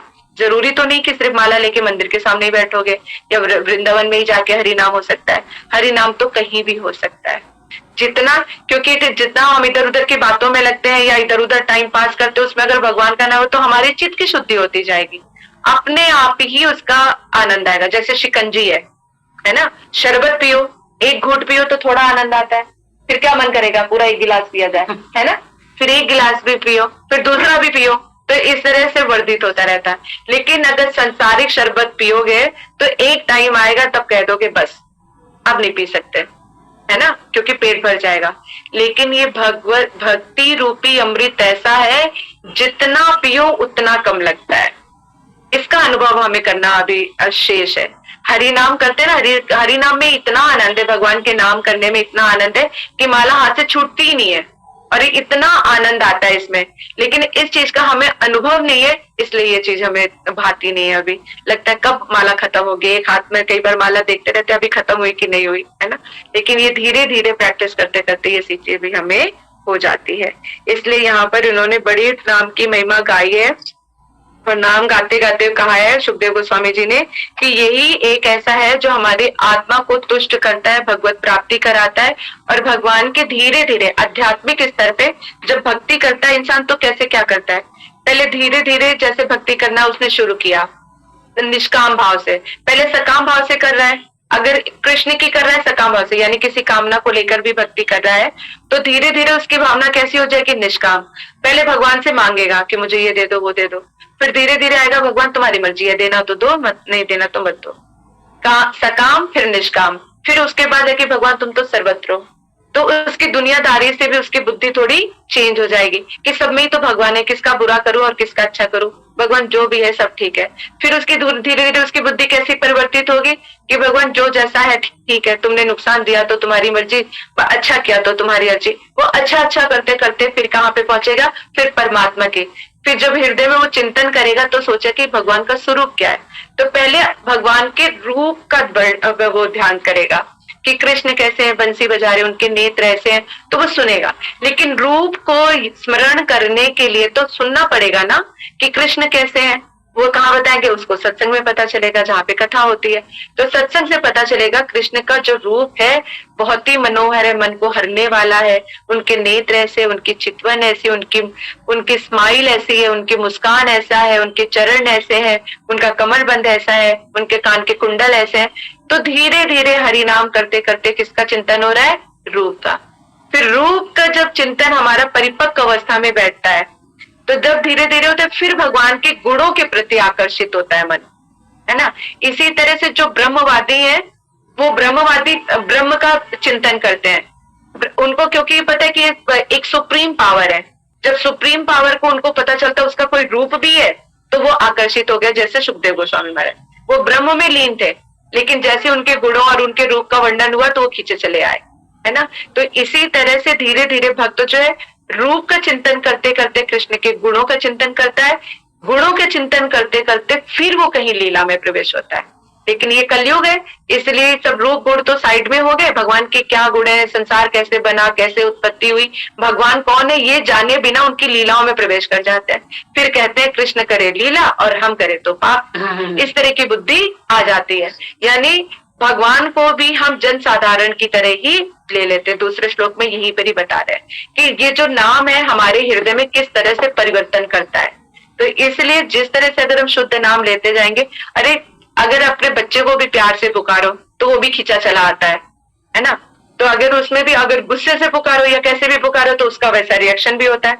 अगर बच्चे को तुम चीख चिल्ला के बुलाओगे तो वो भी चीख के जवाब देगा। अगर प्यार से पुकारोगे तो हंसता खेलता मनराता चलाएगा। जब एक छोटे से बच्चे के नाम में इतना असर है तो भगवान तो करुणामय है। तो भगवान को जब प्यार से पुकारेंगे तो क्यों नहीं चले आएंगे भला, वो भी खींचे चले आएंगे। और सबसे पहले हमारे हृदय को ही परिवर्तित करते हैं, क्योंकि भगवान जो है कपटता भरे हृदय में प्रवेश नहीं करते हैं। जब सुंदर हृदय होगा वैसे ही उनका आगमन भी होगा। और जब भगवान हृदय में आ जाते हैं तो फिर उनको तो उस भक्त को तो कोई जीत ही नहीं सकता। दुनिया की कोई ताकत उसको इधर से उधर कहीं पर किसी चीज के लिए नहीं कर सकती, अपनी तरफ आकर्षित नहीं कर सकती। न धन, न दौलत, न कहते कि सुंदर स्त्री, कोई नहीं। फिर उसका मन जो है अडिग हो जाता है और वो फिर उसकी लालसा दिन पर दिन जो है बढ़ती चली जाती है कृष्ण प्रीति के लिए। चैतन्य महाप्रभु उसका बहुत बड़ा उदाहरण। चैतन्य चरितामृत में बहुत सुंदर सुंदर कृष्ण किस तरह से, चैतन्य महाप्रभु जो है राधा रानी और उनकी लीलाओं को किस तरह से स्मरण करते हैं। चैतन्य महाप्रभु के बारे में कहते हैं कभी भी जन साधारण के सामने वो रासलीला के बारे में कभी भी श्रवण नहीं करते थे, क्योंकि ये बहुत ही रहस्यमयी लीला है भगवान की।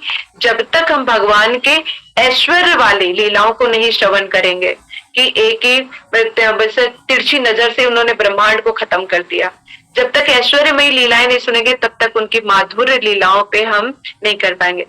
बिना ऐश्वर्यमयी लीलाओं को श्रवण किए बगैर जब हम रास लीला, माधुर्य लीलाओं में प्रवेश कर जाते हैं, वहीं पर हमारा जो है विश्वास डगमगा जाता है और भगवान के प्रति हम अपराध कर बैठते हैं। ठीक है, तो यहाँ पर बताया सुखदेव गोस्वामी और स्वामी महाराज जी कह रहे हैं कि यहाँ पर जो है अगर भगवान का नाम लेना है, लेकिन 10 प्रकार के अपराधों को, यानी अपराध रहित नाम काम करेगा। यानी कई लोग तो कहते हैं ना हम तो इतना हरि नाम करते हैं लेकिन अभी तक भगवान के दर्शन ही नहीं हुए, कहीं कुछ हुआ क्या, किसी को कुछ एहसास हो रहा है। उसके लिए सबसे ज्यादा इंपॉर्टेंट क्या बताया गया है, नाम तो लेना है लेकिन अपराध रहित। हमने 10 प्रकार के अपराध जो है हमेशा श्रवण किए हैं, लेकिन यहाँ पे स्वामी महाराज जी ने थोड़ा थोड़ा और उस चीज को एक्सप्लेन किया है कि वो 10 प्रकार के अपराध कैसे, जिनसे हमें दूर रहकर हरि नाम करना है। क्योंकि भगवत प्रीति तो चाहिए ही चाहिए। भगवत प्रीति अगर नहीं होगी तो कैसे हम अपने आगे स्टेप में कैसे बढ़ेंगे। तो हरि नाम भी करना है, अपराध रहित होके करना है, तो हमें उन सब चीजों को बहुत अच्छी तरह से समझ के चलना पड़ेगा। टाइम है अभी, जैसे टाइम तो ओवर हो गया है। 10 प्रकार के अपराध अब लेने हैं या अभी सुनने का मूड है आप लोगों को, बताओ। सुन लेंगे क्योंकि कल परसों छुट्टी है। सुनने हैं। चलो ठीक है, तो यही वाला श्लोक पूरा कर देती हूँ। ठीक है, 10 प्रकार के जो अपराध हैं, क्योंकि नाम महिमा तो चली रही है और नाम महिमा के साथ हमारे 10 प्रकार के जो अपराध है जिनसे बच के हमें हरि नाम करना चाहिए, वो श्रेष्ठ है। ठीक है, तो यहाँ पे कहते हैं इस श्लोक में श्री सुखदेव गोस्वामी श्री भगवान के दिव्य कीर्तन की संतुति करते हैं।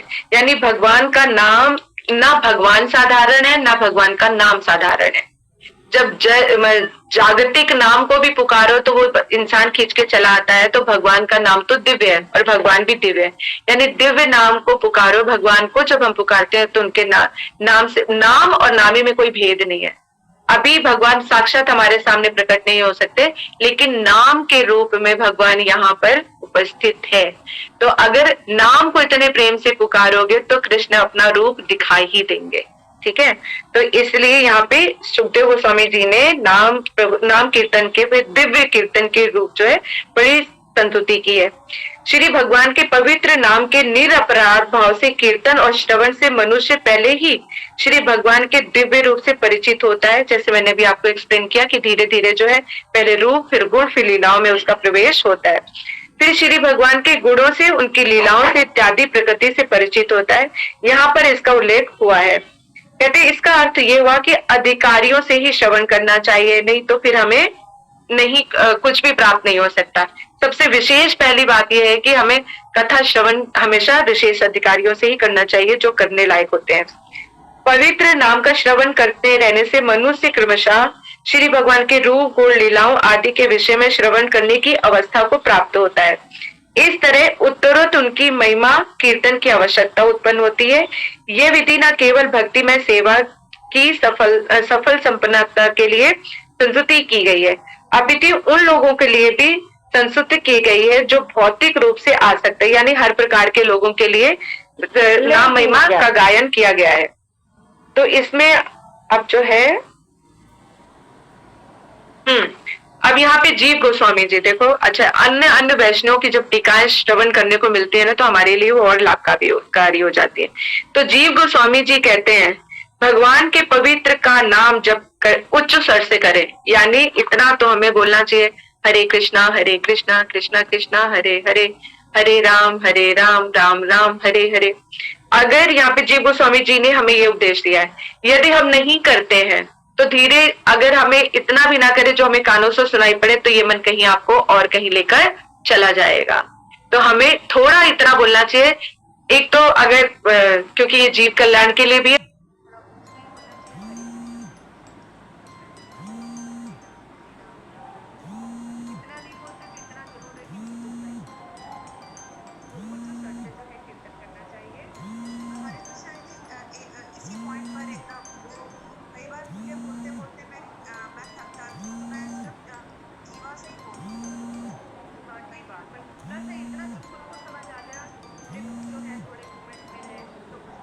हो जाता है ऐसे भी कहीं मुंह बंद होता है, सिर्फ जीभ चल रही होती है, मुंह तो बंद होता है नहीं। लिप्स अगर जोर से नहीं बोल सकते तो लिप्स मूवमेंट तो होने चाहिए। लिप्स अगर वो अंदर ही अंदर, फिर वो एक और भी इस तरह की स्थिति आती है, लेकिन इसमें अभी अब बहुत जल्दी भटक जाता है हमारा मन। लेकिन अगर कहते कि अगर लिप्स भी मूवमेंट में रहते हैं तो भी हमारी स्थिरता जो है बनी रहती है, क्वालिटी मेंटेन रहती है। तो अब आप देख लेना कैसे आपकी क्वालिटी मेंटेन होगी। जैसे भी पर दीदी मेरी क्वालिटी तो उस तरह से कंसंट्रेशन मेरी तो ज्यादा लगती है कि जैसे मुंह बंद है लेकिन जीभ चल रही है लेकिन मुंह बंद है, तो मेरे को तो ज्यादा कंसंट्रेशन। अगर देखो ये और भी है, क्योंकि मन के अंदर करना बड़ा मुश्किल होता है। अगर आपके साथ ऐसा हो रहा है तो बहुत अच्छी बात है, आप उसको कर सकते हो। लेकिन ज्यादातर जो है हमें कहते कि मुंह बंद करके तो जीभ चलती ही नहीं है मेरे से, तो मुंह बंद करके जीभ नहीं चल पाती। वही तो मैं कह रही हूँ, तो बहुत मुश्किल है, टफ है। लेकिन रीना कह रही है तो मैं नहीं सकती। मैंने उससे बहुत प्रैक्टिस की है ना, क्योंकि मेरा मुंह बहुत जल्दी थक जाता है, 5 या 6 करने के बाद थक जाता है, तो मेरा मुंह बंद रहता है लेकिन जीभ अंदर ही अंदर चल रही होती है, पूरा का पूरा महामंत्र वैसे ही चल रहा होता है और बहुत अच्छा कॉन्सेंट्रेशन होता है। कई बार तो ऐसा लगता है जैसे रीना दीदी आपके लिप्स तो चलते होंगे, चाहे आवाज नहीं आती होगी, बिना लिप्स खोले तो जीभ चल ही नहीं पा रही है। मैं क्लियर करती हूँ, मैंने अपने करके देखा ही होती है। आज अब जब आप करोगे ना तो जरा ध्यान देना सब में, ठीक है। चलो वापस आ जाओ इधर। तो यहाँ पे जीव गोस्वामी जी कहते हैं श्री भगवान के पवित्र नाम का जप उच्च स्वर से और साथ ही पद्म पुराण में संस्तुति की गई है कि निरअपराध भाव से संपन्न किया जाना चाहिए। यानी ये हरि नाम तभी असर करेगा जब हमारे 10 प्रकार के अपराधों से रहित होगा। मनुष्य भगवान की शरण में जाकर समस्त पाप कर्मों के प्रभावों से अपने आप को उबार सकता है। यहाँ पे कहते जीव गोस्वामी जी कह रहे हैं कि भगवान की शरण में जाकर और नाम जप करने से वो अपने आप को सारे जितने पाप कर्म हैं उनसे मुक्त कर सकता है, उबार सकता है। मनुष्य श्री भगवान के पवित्र नाम की शरण लेकर अपने आप को श्री भगवान के चरण कमलों के प्रति किए गए अपराधों से मुक्त कर सकता है। भगवान का नाम लेने से सारे पाप जो है मिट जाते हैं और सारे अपराधों से भी वो मुक्त कर सकता है। किंतु कैसा हरिनाम?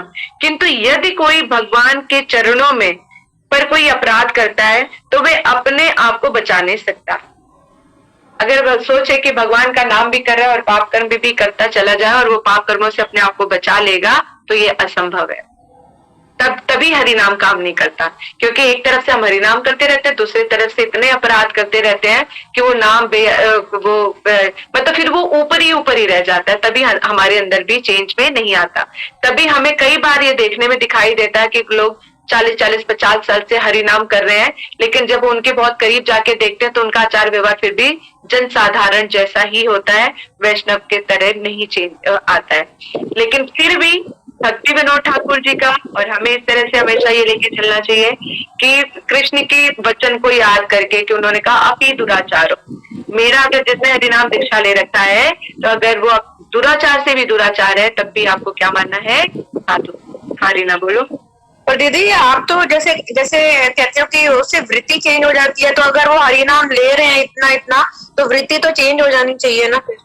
राजे बेटा, पहले वृत्ति करने के लिए निरपराध भी तब शुद्ध नाम से हमारी वृत्ति चेंज होती है। शुद्ध नाम शुरू हो जाएगा तो फिर तो वो चीज ही चली जाएगी।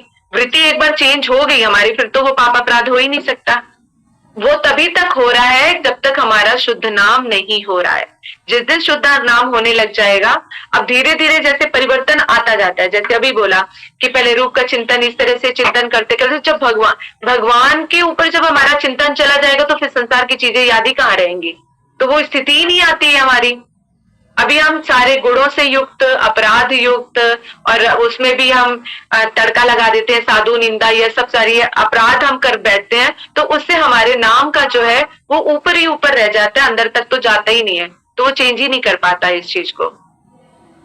ठीक है, अगर एक बार शुद्ध नाम हमसे होने लग गया तो दोबारा उल्टा नाम नहीं पढ़ सकता, फिर सीधा ही चलेगा वो। एक बार शुद्ध हो गए, वृत्ति चेंज हो जाती है, तो फिर हमारी फिर भगवान की प्रति ही प्रीति बढ़ती है, बस उल्टा नहीं चलते हैं। ठीक है। तो कहते हैं किंतु यदि कोई भगवान के चरणों में कोई अपराध करता है तो वह अपने आप को बचा नहीं सकता। पद्म पुराण में ऐसे, कहाँ गए आप लोग? ये पद्म पुराण में उल्लेख है जिनकी संख्या 10 बताए गए, यानी पद्म पुराण में ये नाम जो 10 प्रकार के अपराध है उनके बारे में बताया गया है।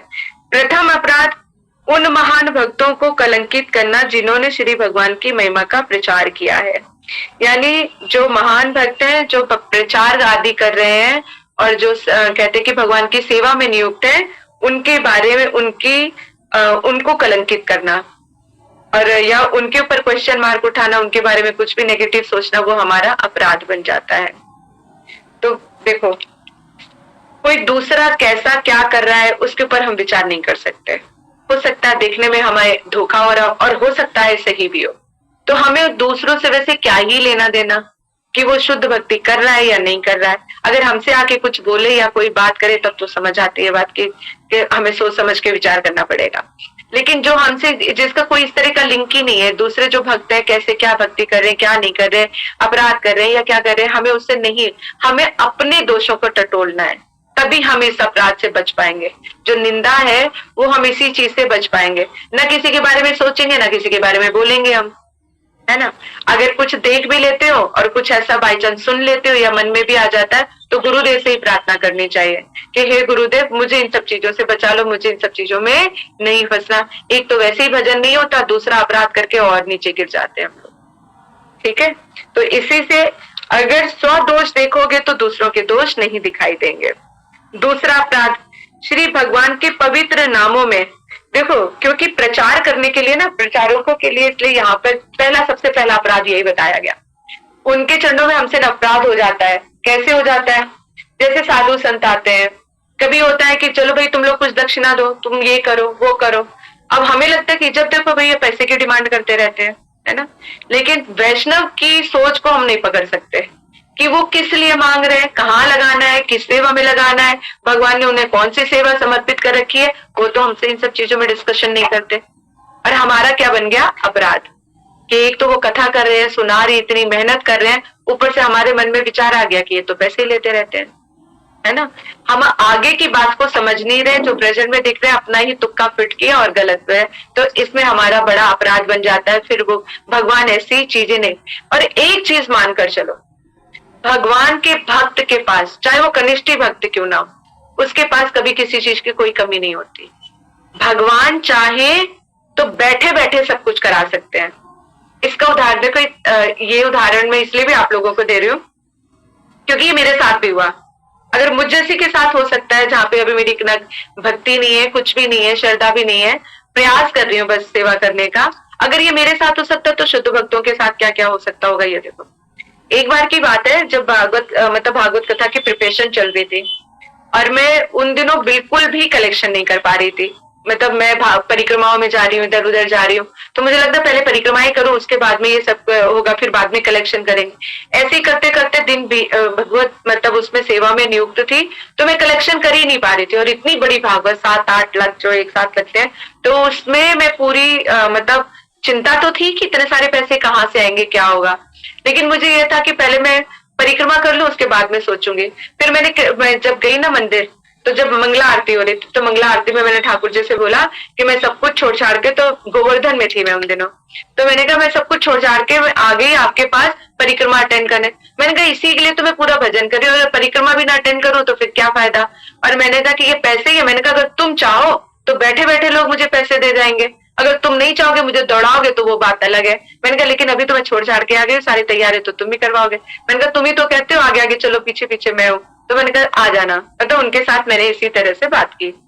अच्छा, परिक्रमा मैंने अच्छी तरह से अटेंड की, पूरा खत्म किया, भागवत कथा बहुत करीब आ गई। तो फिर उसके बाद मैं फिर घर वापस आ गई। घर आने के बाद राम मंदिर में किसी के शायद कोई क्रिया था, तो क्रिया में शायद मैं पता नहीं जानती थी कि नहीं जानती, मुझे नहीं पता, लेकिन मैं वहां गई। क्रिया में मैं बैठ के अभी बैठी ही हुई थी, वाकई ही एक लेडी आई पूछते हुए कि वहां पे आए, तो वहां पे तिलक और इस तरह से देखा, तो कह रहे यहाँ पे भागवत कथा होती है क्या? तो कह रहे हाँ ये लोग ही करवाते हैं। तो फिर किसी ने मेरे पास मुझे भेज दिया कि आप इनके पास चले जाओ। वो लेडी मेरे पास आई और उन्होंने बोला कि मुझे सेवा चाहिए। बैठे बिठाए हाथ में मुझे वो 50,000 रुपए देकर गई। मैं हाथ में लेके इतना हैरान रह गई कि मतलब मेरे आंसू निकल आए। मैंने कहा कृष्ण वाकई ही तुम चाहो तो क्या नहीं कर सकते। ये तो मेरी जैसी की हालत है। जो भगवान अगर मुझ जैसी के लिए अगर इतना सोच सकते हैं, सोचो जो उनसे प्रेम और ज्यादा करते होंगे तो उनके लिए क्या नहीं कर सकते होंगे।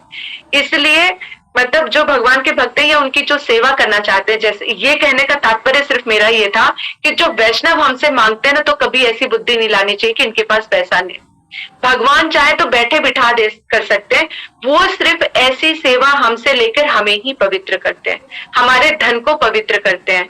चाहे हम उनको 100 दें या 1000 दें या 10,000 रुपए दें, जिसका जितना सामर्थ्य होता है हमको उनको देना चाहिए जब उनको जैसी वो सेवा की डिमांड करते हैं। ना जाने कौन सी सेवा में वो नियुक्त होना चाहते हैं या कर रहे हैं, तो हमें करना चाहिए। उनके पास सब तरह की व्यवस्था हो सकती है, लेकिन वो हम पर कृपा करने के लिए करते हैं। भगवान भी तो देखते हैं ये मेरे भक्त तो बनते हैं, मेरे लिए क्या कर सकते हैं, तो उनके थ्रू मंगवाते हैं, नहीं तो हम तो जा ही नहीं देने के लिए। अगर ये तिथियां वार ना आए, वैष्णव ना आए, तो हम जाते हैं क्या देने लेने के लिए। बहुत बैठे हैं तो बैठे हुए, आए हो जाएगा तो हो जाएगा, नहीं होगा तो नहीं होगा। लेकिन जब ये लोग आते हैं तो उनकी सेवा करते हैं, कुछ करते हैं, तो ये हम पर ही कृपा करते हैं। एक उदाहरण और देती हूँ। हमारे गुरुदेव थे, तो गुरुदेव ऐसी लीला कर रहे थे कि वो बिल्कुल चल नहीं सकते, कुछ नहीं हो सकते। उनको बाथरूम तक कराने के लिए एक जो है उनको सेवक की आवश्यकता होती, उनका हाथ पकड़ पकड़ के जाते थे, टॉयलेट में बैठते थे, फिर आके करते थे।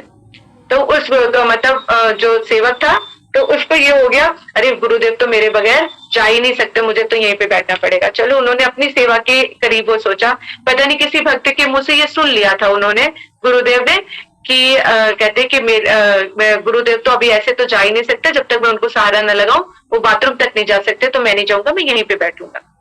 तो गुरुदेव कहते अच्छी बात है। अब रात में ना ऐसी नींद उसको लग गई, वो सो गया। गुरुदेव उठे, बाथरूम गए, पॉटी की और बिना उसको फ्लश किए वापस आ गए। ठीक है, आके सो गए और सब कुछ हो गया। और वो भक्त तो सोता रहा इतनी देर तक। उसके बाद जब वो उठ के गया, वॉशरूम गया देखने के लिए, देखा तो पॉटी पड़ी है। तो उसके दिमाग में आया था इसका मतलब गुरुदेव उठे थे। गुरुदेव उठे थे, चलो उसके मन में बड़ा संशय रहा। जब गुरुदेव उठ के बैठ गए तो गुरुदेव से पूछते, गुरुदेव आप रात में बाथरूम के लिए उठे थे क्या? कहते हाँ, मुझे कहते पॉटी आ रही थी तो मैं चला गया। कहते गुरुदेव लेकिन आपने मेरे को उठाया क्यों नहीं, आप कहीं गिर जाते तो? कहते यही तो बताने के लिए कहा था कि तुम्हारी सेवा के लिए मैं बीमार रहता हूँ, अपने लिए तुम्हें अपनी सेवा के लिए नहीं रखा है मैंने, तुम्हारी सेवा करके वृत्ति चेंज हो इसलिए तुमसे सेवा ग्रहण कर रहा हूँ। नहीं तो वो फ्लश कर देते तो उसको पता ही नहीं चलता कि गुरुदेव उठे भी थे, और ये संशय ही रह जाता। अगर गुरुदेव कहते भी ना कि मैं उठा था, तो एक संशय रह जाता उस भक्त के मन में कि पता नहीं गुरुदेव उठे भी थे या नहीं।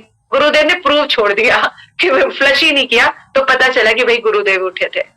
तो इसलिए ये जो हरि गुरु वैष्णव की लीला है, अपरंपार है, उसके प्रति हम अपनी बुद्धि ना लगाएं, क्योंकि हम उन सब चीजों को समझ नहीं सकते।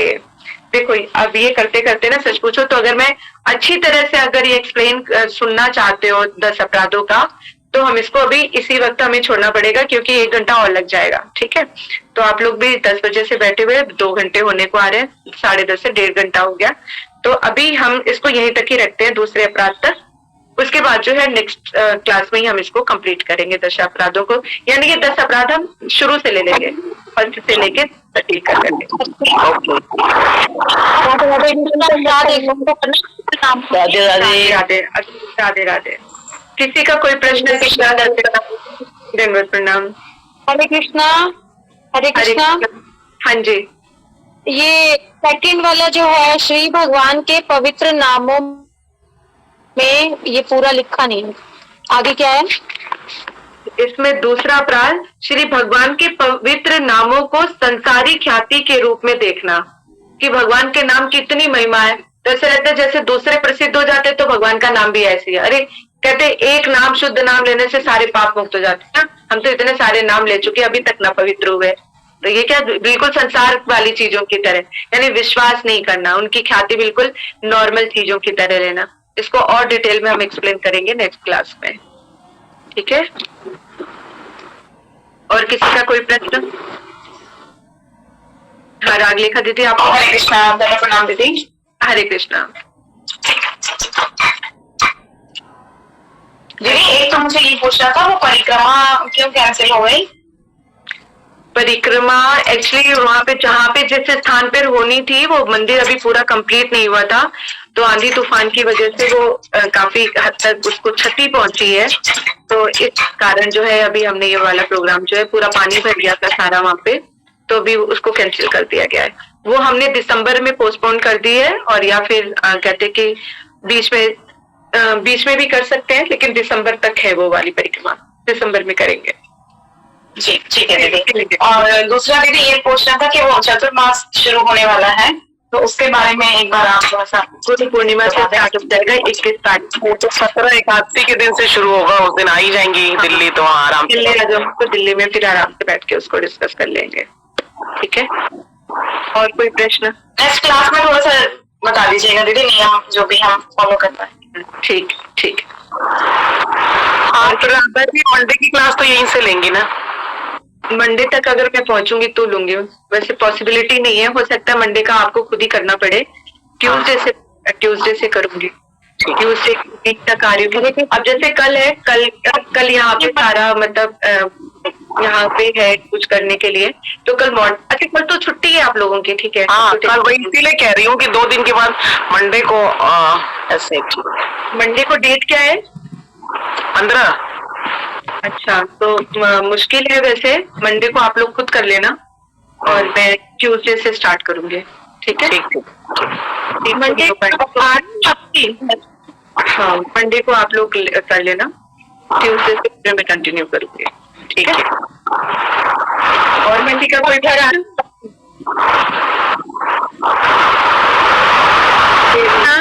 जिन्होंने खड़ा किया है, किन्होंने हाथ खड़ा किया हुआ है? एक जन बोल लीजिए। हाँ, अभी जिसका हाथ खड़ा है, रागलेखा दीदी कौन है? उनका नाम नहीं आ रहा है इसमें, अभी हाथ खड़ा किया हुआ है। अंजना आपको दिख रहा है कौन है? यशोदा जी हैं। यशोदा दीदी, आप बोलो क्या बोलना चाहते हो? कृष्णा दीदी प्रणाम। हरे कृष्णा दीदी। हाँ जी, ये मैंने जब आप 10वां श्लोक कर रहे थे ना, वो इंद्रियों पे नियंत्रण रखने के, अच्छा मैंने उस टाइम करा था हैंडरेज, तो मेरा भाव ये आया कि हम इंद्रियों को बस में ना करने की बजाय भगवान को ही अपनी इंद्रियां समर्पित कर देना। बिल्कुल, वो भक्त लोग करते हैं, लेकिन योगी लोग अपने नियंत्रण में रखना चाहते हैं। और बाकी जो है तो भक्त लोग हैं वो भगवान को ही समर्पित करते हैं, इसमें कोई संदेह नहीं है। हम भगवान को ही समर्पित कर दें, ना कि हम इंद्रियों को खुद कंट्रोल करने की कोशिश करें।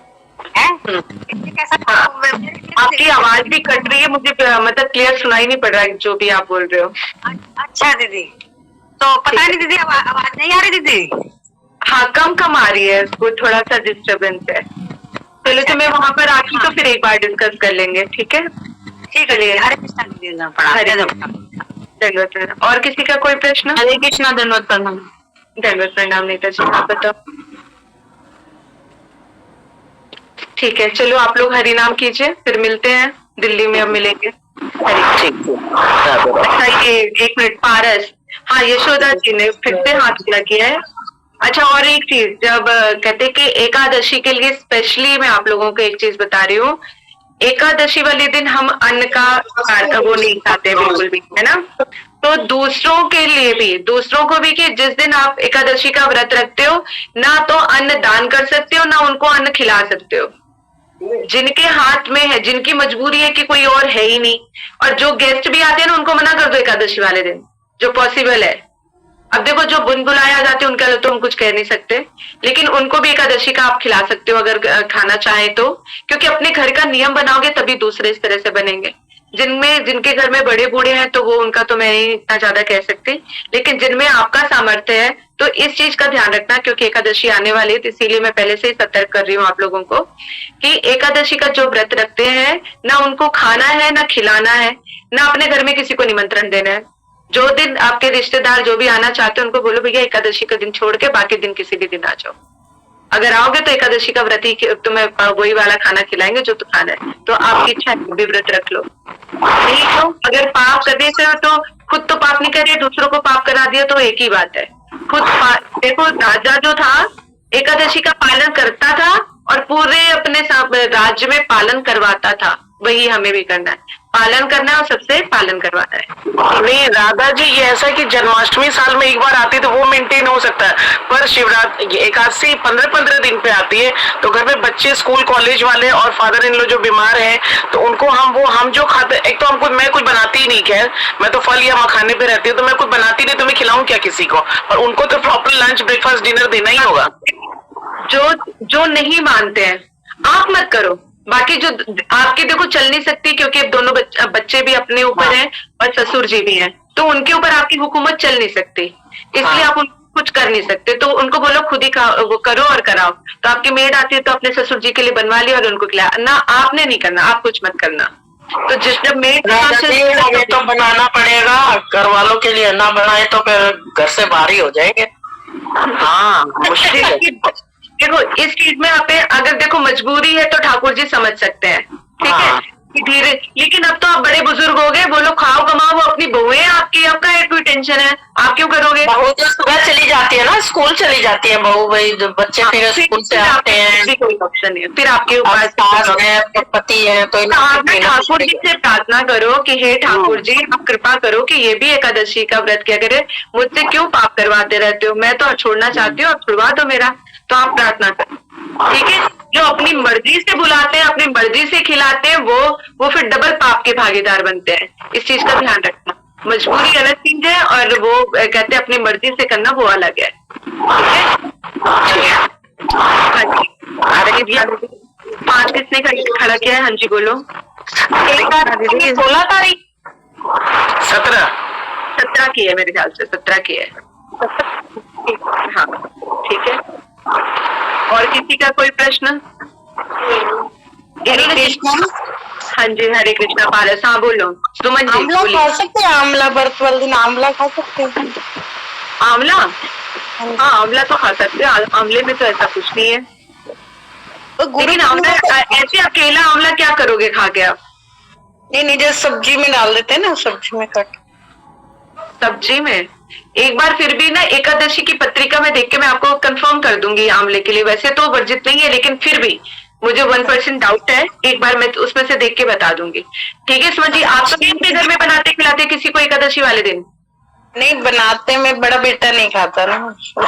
तो बड़े बेटों को बोलो थोड़ा दे अपने आप ही बना के खा लिया करे अब उसको, क्योंकि एक ही खाता है तो उसकी वजह से और जो सब लोग रखते तो उनका धर्म भ्रष्ट होता है। तो बोले बेटा एक दिन ही या तो तू बाहर से खा ले या मेरे हाथ का खा ले। और खाना ज्यादा कोशिश करते कि बाहर से, मैं उसको बोल देती हूँ कि बाहर से खाओ। नहीं, व्रत का खाना इतना टेस्टी बनाओ भाई कि वो खाया करे। हमारे वैष्णव देखो, तुम लोग एकादशी वाले दिन ना कभी मठ में जाके देखो, इतना अलग अलग वैरायटी इतने खाने में बनाते कि दूसरे खाने फेल हो जाते हैं। लेकिन राधा जी वो किस लिए बनाना है? हमें तो भूखे रहना है ना, फ्रूट पे डिटॉक्स करना बॉडी को, तो किस लिए बनाना और किस लिए खाना है? प्रलोभन देना है। देखो अच्छा है, मैं उनके लिए कह रही हूँ जिनको खाने का शौक है। गुरु पूर्णिमा का प्रोग्राम कब है? गुरु पूर्णिमा का प्रोग्राम गुरु पूर्णिमा का बता दूंगी, 21 तारीख का है, मैं आपको पहले से ही बता दूंगी जो भी होगा। ठीक है? हाँ जी, कहाँ पे बता देना। हाँ, मैं बता दूंगी, सब कुछ बता दूंगी। ठीक है? हरे कृष्णा। चलो अब आप लोग हरि नाम करो, फिर मिलते हैं हम लोग दिल्ली में। ठीक है।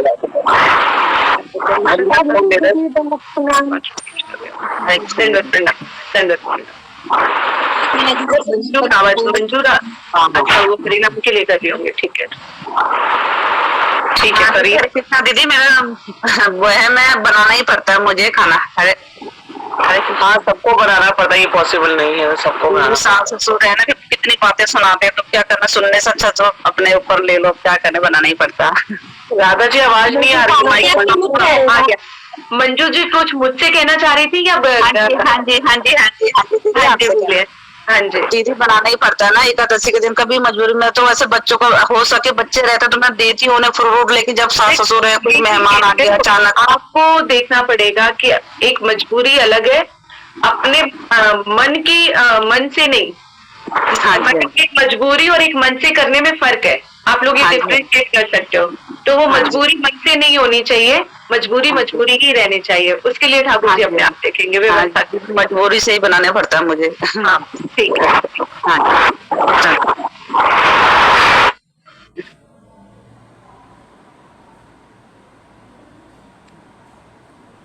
चलिए हरि नाम स्टार्ट। कौन करेगा? किसी ने हाथ उठाया था? सोनल जी करेंगी।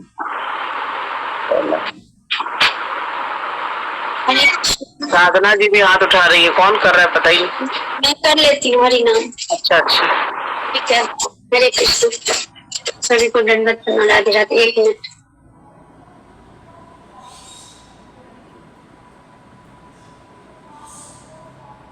श्री कृष्ण चैतन्य प्रभु नित्यानंद श्री अद्वैत गदाधर श्री वसादि गौर भक्ति। हरे कृष्ण कृष्ण कृष्ण हरे हरे, हरे राम राम हरे हरे, हरे कृष्ण कृष्ण कृष्ण हरे हरे, हरे राम राम हरे हरे, हरे कृष्ण कृष्ण कृष्ण हरे हरे, हरे राम राम हरे हरे, हरे कृष्ण कृष्ण कृष्ण हरे हरे, हरे राम राम हरे हरे, हरे कृष्ण कृष्ण कृष्ण हरे हरे, हरे राम राम हरे हरे, हरे कृष्ण कृष्ण कृष्ण हरे हरे, हरे राम राम हरे हरे, हरे कृष्ण कृष्ण कृष्ण हरे हरे, हरे राम राम हरे हरे, हरे कृष्ण कृष्ण कृष्ण हरे हरे, हरे राम राम हरे हरे, हरे कृष्ण कृष्ण कृष्ण हरे हरे, हरे राम राम हरे हरे,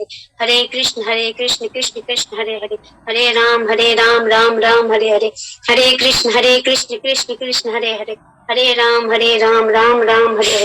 कृष्ण कृष्ण हरे हरे, हरे राम राम हरे हरे, हरे कृष्ण कृष्ण कृष्ण हरे हरे, हरे राम राम हरे हरे, हरे कृष्ण कृष्ण कृष्ण हरे हरे, हरे राम राम हरे हरे, हरे कृष्ण कृष्ण कृष्ण हरे हरे, हरे राम राम हरे हरे, हरे कृष्ण कृष्ण कृष्ण हरे हरे, हरे राम राम हरे हरे, हरे कृष्ण कृष्ण कृष्ण हरे हरे, हरे राम हरे हरे, हरे कृष्ण कृष्ण कृष्ण हरे हरे, हरे राम राम हरे हरे, हरे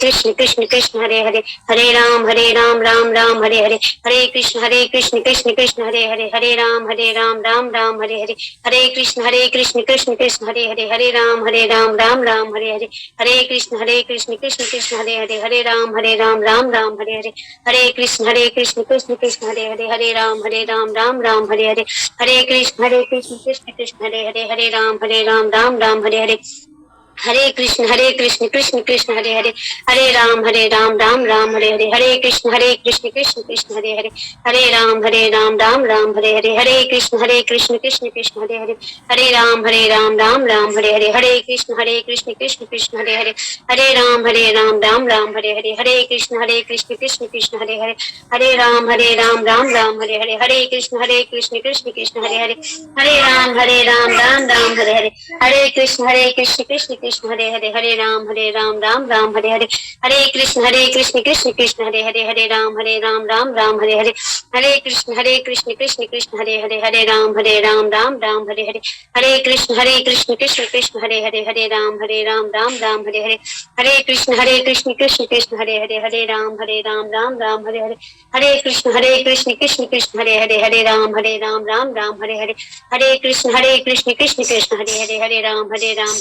हरे हरे, हरे कृष्ण कृष्ण कृष्ण हरे हरे, हरे राम राम राम हरे हरे, हरे कृष्ण कृष्ण कृष्ण हरे हरे, हरे राम राम राम हरे हरे, हरे कृष्ण कृष्ण कृष्ण हरे हरे, हरे राम राम राम हरे हरे, हरे कृष्ण कृष्ण कृष्ण हरे हरे, हरे राम राम राम हरे हरे, हरे कृष्ण कृष्ण कृष्ण हरे हरे, हरे राम राम राम हरे हरे, हरे कृष्ण कृष्ण कृष्ण हरे हरे, हरे राम राम राम हरे हरे, हरे कृष्ण कृष्ण कृष्ण हरे हरे, हरे राम राम राम हरे हरे, हरे कृष्ण कृष्ण कृष्ण हरे हरे, हरे राम राम हरे हरे, हरे कृष्ण कृष्ण कृष्ण हरे हरे, हरे राम राम राम हरे हरे, हरे कृष्ण कृष्ण कृष्ण हरे हरे, हरे राम राम राम हरे हरे, हरे कृष्ण हरे राम हरे कृष्ण कृष्ण कृष्ण हरे हरे, हरे राम राम राम हरे हरे, हरे कृष्ण कृष्ण कृष्ण हरे हरे, हरे राम राम राम हरे हरे, हरे कृष्ण कृष्ण कृष्ण हरे हरे, हरे राम राम राम हरे हरे, हरे कृष्ण कृष्ण कृष्ण हरे हरे, हरे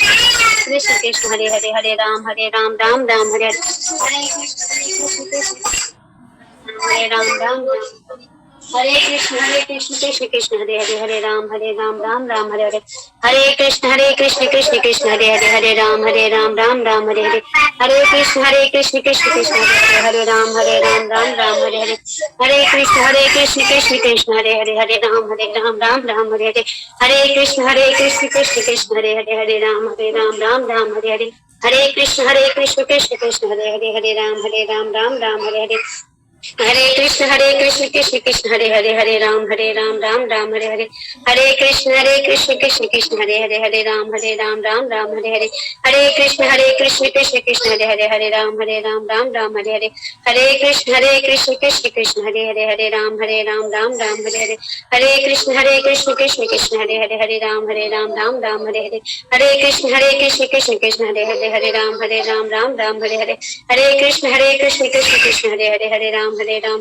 हरे, हरे कृष्ण कृष्ण कृष्ण हरे हरे, हरे राम राम राम हरे हरे, हरे कृष्ण कृष्ण कृष्ण हरे हरे, हरे राम राम हरे हरे, हरे कृष्ण कृष्ण कृष्ण हरे हरे, हरे राम राम राम हरे हरे, हरे कृष्ण कृष्ण कृष्ण हरे हरे, हरे राम राम राम हरे हरे, हरे कृष्ण कृष्ण कृष्ण हरे हरे, हरे राम राम हरे हरे, हरे कृष्ण कृष्ण कृष्ण हरे हरे, हरे राम राम राम हरे हरे, हरे कृष्ण कृष्ण कृष्ण हरे हरे, हरे राम राम राम हरे हरे, हरे कृष्ण कृष्ण कृष्ण हरे हरे, हरे राम राम राम हरे हरे, हरे कृष्ण कृष्ण कृष्ण हरे हरे, हरे राम राम राम हरे हरे, हरे कृष्ण कृष्ण कृष्ण हरे हरे, हरे राम राम राम हरे हरे, हरे कृष्ण कृष्ण कृष्ण हरे हरे, हरे राम राम राम हरे हरे, हरे कृष्ण कृष्ण कृष्ण हरे हरे, हरे राम राम राम हरे हरे, हरे कृष्ण कृष्ण कृष्ण हरे हरे, हरे राम राम राम हरे हरे, हरे कृष्ण कृष्ण कृष्ण हरे हरे, हरे राम राम राम हरे हरे, हरे कृष्ण कृष्ण कृष्ण हरे हरे, हरे राम राम राम हरे हरे, हरे कृष्ण कृष्ण